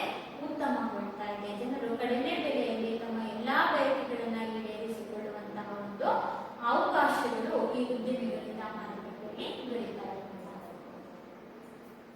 ಇನ್ನ ಉದ್ಯಮಿಗಳು ಗ್ರಾಮಾಂತರ ಪ್ರದೇಶಗಳಲ್ಲಿ ಕೈಗಾರಿಕೆಗಳನ್ನ ಸ್ಥಾಪಿಸುವುದರ ಮೂಲಕ ಪ್ರಾಂತೀಯ ತಾರತಮ್ಯಗಳನ್ನು ಕೂಡ ನಿವಾರಿಸುತ್ತಾರೆ. ಈಗ ಬಹಳಷ್ಟು ಕಾರ್ಖಾನೆಗಳನ್ನ ನಾವೇನ್ ನೋಡ್ತಾ ಇದ್ದೀವಿ ಅಂತಂದ್ರೆ ನಗರ ಪ್ರದೇಶಗಳಲ್ಲಿ ನೋಡ್ತಾ ಇದ್ದೀವಿ. ಇತ್ತೀಚಿನ ದಿನಗಳಲ್ಲಿ ಕೆಲವೊಂದು ಕಾರ್ಖಾನೆಗಳನ್ನ ಗ್ರಾಮಾಂತರ ಪ್ರದೇಶಗಳಲ್ಲಿ ಕೂಡ ನಾವಲ್ಲಿ ನೋಡ್ತಾ ಇರುವಂತಹದ್ದು. ಆ ಗ್ರಾಮಾಂತರ ಪ್ರದೇಶಗಳಲ್ಲಿ ಕಾರ್ಖಾನೆಗಳನ್ನ ಪ್ರಾರಂಭ ಮಾಡ್ತಾ ಇರೋದ್ರಿಂದ ನಮ್ಮಲ್ಲಿ ಏನು ನಗರ ಪ್ರದೇಶಗಳು ಮತ್ತು ಗ್ರಾಮೀಣ ಪ್ರದೇಶಗಳು ಅಂತ ಹೇಳ್ಬಿಟ್ಟು ನಾವು ವ್ಯತ್ಯಾಸವನ್ನ ಕಾಣ್ತಾ ಇದ್ವಿ. ಒಂದು ನಗರ ಪ್ರದೇಶ ಮತ್ತು ಗ್ರಾಮೀಣ ಪ್ರದೇಶದಲ್ಲಿ ನಡೆಯುತ್ತಿದ್ದಂತಹ ಒಂದು ಪ್ರಾಂತೀಯ ತಾರತಮ್ಯವನ್ನ ನಮ್ಮ ಒಂದು ಉದ್ಯಮಗಾರರು ಏನ್ ಮಾಡ್ತಾ ಇದ್ದಾರೆ? ನಿವಾರಣೆಯನ್ನು ಮಾಡ್ತಾ ಇದ್ದಾರೆ. ಕೇವಲ ನಗರ ಪ್ರದೇಶಗಳಲ್ಲಷ್ಟೇ ಕಾರ್ಖಾನೆಗಳನ್ನ ಸ್ಥಾಪಿಸದೆ ಗ್ರಾಮಾಂತರ ಪ್ರದೇಶಗಳಲ್ಲೂ ಕೂಡ ಗುಡಿ ಕೈಗಾರಿಕೆಗಳಂತಹ ಕಾರ್ಖಾನೆಗಳನ್ನ ಸ್ಥಾಪಿಸ್ತಾ ಇರೋದ್ರಿಂದ ಈ ಒಂದು ಪ್ರಾಂತೀಯತೆಯ ಒಂದು ತಾರತಮ್ಯ ಏನಿದೆ ಉದ್ಯಮಿಗಳನ್ನ ನಿವಾರಣೆಯನ್ನು ಮಾಡುವಂತಹ ಪ್ರಯತ್ನ ಕೂಡ ಮಾಡ್ತಾರೆ. ಇನ್ನ ಉದ್ಯಮಿಗಳು ಆದಾಯ ಮತ್ತು ಸಂಪತ್ತು ಒಂದು ಪ್ರದೇಶದಲ್ಲಿ ಕೇಂದ್ರೀಕೃತವಾಗುವುದನ್ನು ಕಡಿಮೆ ಮಾಡಿ ಸಮಾಜದ ಏಳಿಗೆಗೆ ಸಹಾಯವನ್ನ ಮಾಡ್ತಾ ಇರುವಂತಹದ್ದು. ಆದಾಯ ಮತ್ತು ಸಂಪತ್ತು ಒಂದು ಪ್ರದೇಶದಲ್ಲಿ ಕೇಂದ್ರೀಕೃತವಾಗಿರುವುದನ್ನು ಕಡಿಮೆ ಮಾಡ್ತಾರೆ ಅಂತಂದ್ರೆ ಇಲ್ಲಿ ಶ್ರೀಮಂತರು ಶ್ರೀಮಂತರಾಗಿ ಉಳ್ಕೊಂಡಿದ್ದಾರೆ, ಬಡವರು ಬಡವರಾಗಿ ಉಳ್ಕೊಂಡಿದ್ದಾರೆ. ಗ್ರಾಮಾಂತರ ಪ್ರದೇಶಗಳಲ್ಲಿ ಬಹಳಷ್ಟು ವಸ್ತುಗಳ ಉತ್ಪಾದನೆ ಮಾಡಬಹುದು. ಅಲ್ಲೇ ಸಿಗುವಂತಹ ಸ್ಥಳೀಯ ವಸ್ತುಗಳನ್ನು ಬಳಸಿಕೊಂಡು ಅಲ್ಲಿ ಉತ್ಪಾದನೆಯನ್ನ ಮಾಡಬಹುದು. ಈ ಉದಾಹರಣೆಯಲ್ಲಿ ನಾವು ಸಕ್ಕರೆ ಕಾರ್ಖಾನೆಗಳನ್ನ ನೋಡ್ತೀವಲ್ವಾ? ಸಕ್ಕರೆ ಕಾರ್ಖಾನೆಗೆ ಬೇಕಾಗಿರುವಂತಹ ಕಚ್ಚಾ ವಸ್ತು ಅಂತಂದ್ರೆ ಕಬ್ಬು. ಈ ಕಬ್ಬನ್ನು ನಾವೇನು ಗ್ರಾಮಾಂತರ ಪ್ರದೇಶಗಳಲ್ಲಿ ಬೆಳಿತೀವಿ ಹೊರತು ನಗರ ಪ್ರದೇಶಗಳಲ್ಲಿ ನಾವು ಇದನ್ನ ಹೆಚ್ಚಿನ ಪ್ರಮಾಣದಲ್ಲಿ ನೋಡಲಿಕ್ಕೆ ಸಾಧ್ಯವಿಲ್ಲ. ಹಾಗಾಗಿ ಸ್ಥಳೀಯವಾಗಿ ಸಿಗುವಂತಹ ಒಂದು ಪ್ರದೇಶದ ಒಂದು ಸಂಪತ್ತು ಮತ್ತು ಆದಾಯ ಏನಿದೆ ಅದು ಒಂದೇ ಪ್ರದೇಶದಲ್ಲಿ ಕೇಂದ್ರೀಕೃತವಾಗದಂತೆ ಅದನ್ನ ಕಡಿಮೆ ಮಾಡಿಬಿಟ್ಟು ಸಮಾಜದ ಏಳಿಗೆಗೆ ಅದೇನ್ ಮಾಡ್ತಾ ಇದೆ? ಸಹಾಯವನ್ನ ಮಾಡ್ತಾ ಇದೆ. ಸಂಪತ್ತನ್ನ ಸಮನಾಗಿ ಹಂಚಿಕೆಯನ್ನ ಮಾಡಿ ಯಾವ್ಯಾವ ಸ್ಥಳೀಯ ಪ್ರದೇಶಗಳಲ್ಲಿ ಯಾವ ವಸ್ತುಗಳು ಸಿಗ್ತವೋ ಆ ವಸ್ತುಗಳನ್ನ ಬಳಕೆಯನ್ನ ಮಾಡಿಕೊಂಡು ಆ ಸಂಪತ್ತನ್ನ ಬಳಸಿಬಿಟ್ಟು ಹೊಸ ವಸ್ತುಗಳ ಉತ್ಪಾದನೆಯನ್ನ ಮಾಡಲಿಕ್ಕೆ ಉದ್ಯಮಿಗಳು ಅವಕಾಶವನ್ನ ಒದಗಿಸಿಕೊಡ್ತಾ ಇರುವಂತಹ. ಇನ್ನು ಉದ್ಯಮಿಗಳು ದೇಶದ ರಫ್ತು ವ್ಯಾಪಾರವನ್ನು ಕೂಡ ಹೆಚ್ಚಿಸ್ತಾರೆ. ದೇಶದ ರಫ್ತು ವ್ಯಾಪಾರ ಅಂತಂದ್ರೆ ಹೆಚ್ಚು ವಸ್ತುವನ್ನು ಉತ್ಪಾದಿಸ್ತಾ ಇದ್ದಾರೆ. ನಮ್ಮ ದೇಶದ ಮಾರುಕಟ್ಟೆಯಲ್ಲಿ ನಮಗೆ ಎಷ್ಟು ಬೇಕಾಗಿತ್ತು ಅಷ್ಟು ವಸ್ತುಗಳನ್ನ ನಾವು ಬಳಕೆಯನ್ನ ಮಾಡ್ಕೊಳ್ತೀವಿ. ಇನ್ನು ಉಳಿದಂತಹ ಹೆಚ್ಚು ಪ್ರಮಾಣದ ಒಂದು ವಸ್ತುವನ್ನ ಏನ್ ಮಾಡ್ತೀವಿ? ನಾವು ವಿದೇಶಗಳಿಗೆ ಅದನ್ನ ರಫ್ತು ಮಾಡ್ತೀವಿ. ಆ ವಿದೇಶಗಳಿಗೆ ರಫ್ತನ್ನ ಮಾಡಿದಾಗ ಬೇರೆ ರಾಷ್ಟ್ರಗಳಿಂದ ನಮಗೆ ಹಣವು ಕೂಡ ಬರುತ್ತೆ. ಅದನ್ನ ನಾವು ನಮ್ಮ ರಾಷ್ಟ್ರದ ಆದಾಯ ಅಂತ ಕರಿತೀವಿ. ಹಾಗೂ ಉದ್ಯಮಿಗಳು ದೇಶದ ರಫ್ತು ವ್ಯಾಪಾರವನ್ನು ಕೂಡ ಹೆಚ್ಚಿಸ್ತಾ ಇರೋದ್ರಿಂದ ನಮ್ಮ ರಾಷ್ಟ್ರದ ರಾಷ್ಟ್ರೀಯ ಆದಾಯ ಕೂಡ ಏನಾಗ್ತದೆ? ಹೆಚ್ಚಾಗ್ತಾ ಇದೆ. ಇನ್ನ ಉದ್ಯಮಿಗಳು ಹೊಸ ಬದಲಾವಣೆಗಳನ್ನ ರೂಢಿಗೆ ತಂದು ತಾಂತ್ರಿಕತೆಯನ್ನು ಬದಲಾಯಿಸಿ ಹೆಚ್ಚು ಲಾಭ ಗಳಿಸಲು ಕೂಡ ಶ್ರಮಿಸ್ತಾ ಇರುವಂತಹದ್ದು. ಹೊಸ ಬದಲಾವಣೆಗಳನ್ನ ರೂಢಿಗೆ ತರ್ತಾ ಇದೆ. ತಾಂತ್ರಿಕತೆಗಳನ್ನ ಬದಲಾಯಿಸಿ ಹೆಚ್ಚು ಲಾಭದಾಯಕವಾಗಿ ಏನ್ ಮಾಡ್ತಾರೆ? ಶ್ರಮವನ್ನ ವಹಿಸ್ತಾ ಇರೋದನ್ನ ನಾವಿಲ್ಲಿ ನೋಡ್ತಾ ಇದ್ದೀವಿ. ಉದ್ಯಮಿ ಅಂದ್ರೆ ಏನಪ್ಪಾ ಅಂದ್ರೆ ಹೊಸದನ್ನ ಸೃಷ್ಟಿಸುವ ಅಲ್ವಾ? ಇಲ್ಲದೆ ಇರೋದನ್ನ ಇರುವ ರೀತಿಯಲ್ಲಿ ಸೃಷ್ಟಿಯನ್ನು ಮಾಡುವಂತವನೇನಿದ್ದಾನೆ ಅವನನ್ನ ನಾವು ಉದ್ಯಮಿ ಅಂತ ಕರಿತೀವಿ. ಹಾಗಾಗಿ ಉದ್ಯಮಿ ಏನ್ ಮಾಡ್ತಾ ಇದ್ದಾನೆ ಅಂತಂದ್ರೆ ಹೊಸ ಬದಲಾವಣೆಗಳನ್ನ ಜಾರಿಗೆ ತರ್ತಾ ಇದ್ದಾನೆ, ರೂಢಿಗೆ ತರ್ತಾ ಇದ್ದಾನೆ. ಆ ಒಂದು ಹೊಸ ಬದಲಾವಣೆ ಅನ್ನುವಂತಹದ್ದು ತಾಂತ್ರಿಕತೆಯನ್ನ ಬದಲಾಯಿಸ್ತಾ ಇದೆ, ಲಾಭವನ್ನ ಗಳಿಸಲಿಕ್ಕೆ ಕೂಡ ಶ್ರಮವನ್ನ ಪಡ್ತಾರೆ. ವಿದ್ಯಾರ್ಥಿಗಳೇ, ಈಗ ನಾವು ಉದ್ಯಮಿಯ ಪಾತ್ರ ಮತ್ತು ಪ್ರಾಮುಖ್ಯತೆ ಏನು ಅನ್ನೋದನ್ನ ಇಷ್ಟೊತ್ತು ಈ ಒಂದು ತರಗತಿಯಲ್ಲಿ ಕೇಳಿಕೊಂಡ್ವಿ. ಈ ಒಂದು ತರಗತಿಯಲ್ಲಿ ನಾವು ಉದ್ಯಮಿಯ ಅರ್ಥ, ಉದ್ಯಮಗಾರಿಕೆಯ ಅರ್ಥವನ್ನ ತಿಳ್ಕೊಂಡ್ವಿ, ಉದ್ಯಮಿಯ ಲಕ್ಷಣಗಳನ್ನ ತಿಳ್ಕೊಂಡ್ವಿ, ಉದ್ಯಮಿ ಯಾವ್ಯಾವ ಕಾರ್ಯಗಳನ್ನ ನಿರ್ವಹಣೆ ಮಾಡ್ತಾನೆ ಹಾಗೂ ಉದ್ಯಮಿಯ ಪಾತ್ರ ಮತ್ತು ಪ್ರಾಮುಖ್ಯತೆಗಳೇನು ಅನ್ನೋದನ್ನ ಅನ್ನೋದನ್ನ ಈ ಒಂದು ತರಗತಿಯಲ್ಲಿ ತಿಳ್ಕೊಂಡ್ವಿ. ಇದರ ಮುಂದುವರೆದ ಹಾಗೆ ಸ್ವ ಉದ್ಯೋಗಗಳು ಬರುತ್ತವೆ. ಸ್ವ ಉದ್ಯೋಗಕ್ಕಾಗಿ ಇರುವಂತಹ ಪ್ರಮುಖ ಸಂಘ ಸಂಸ್ಥೆಗಳು ಯಾವುದು, ಹಾಗೆ ಭಾರತದ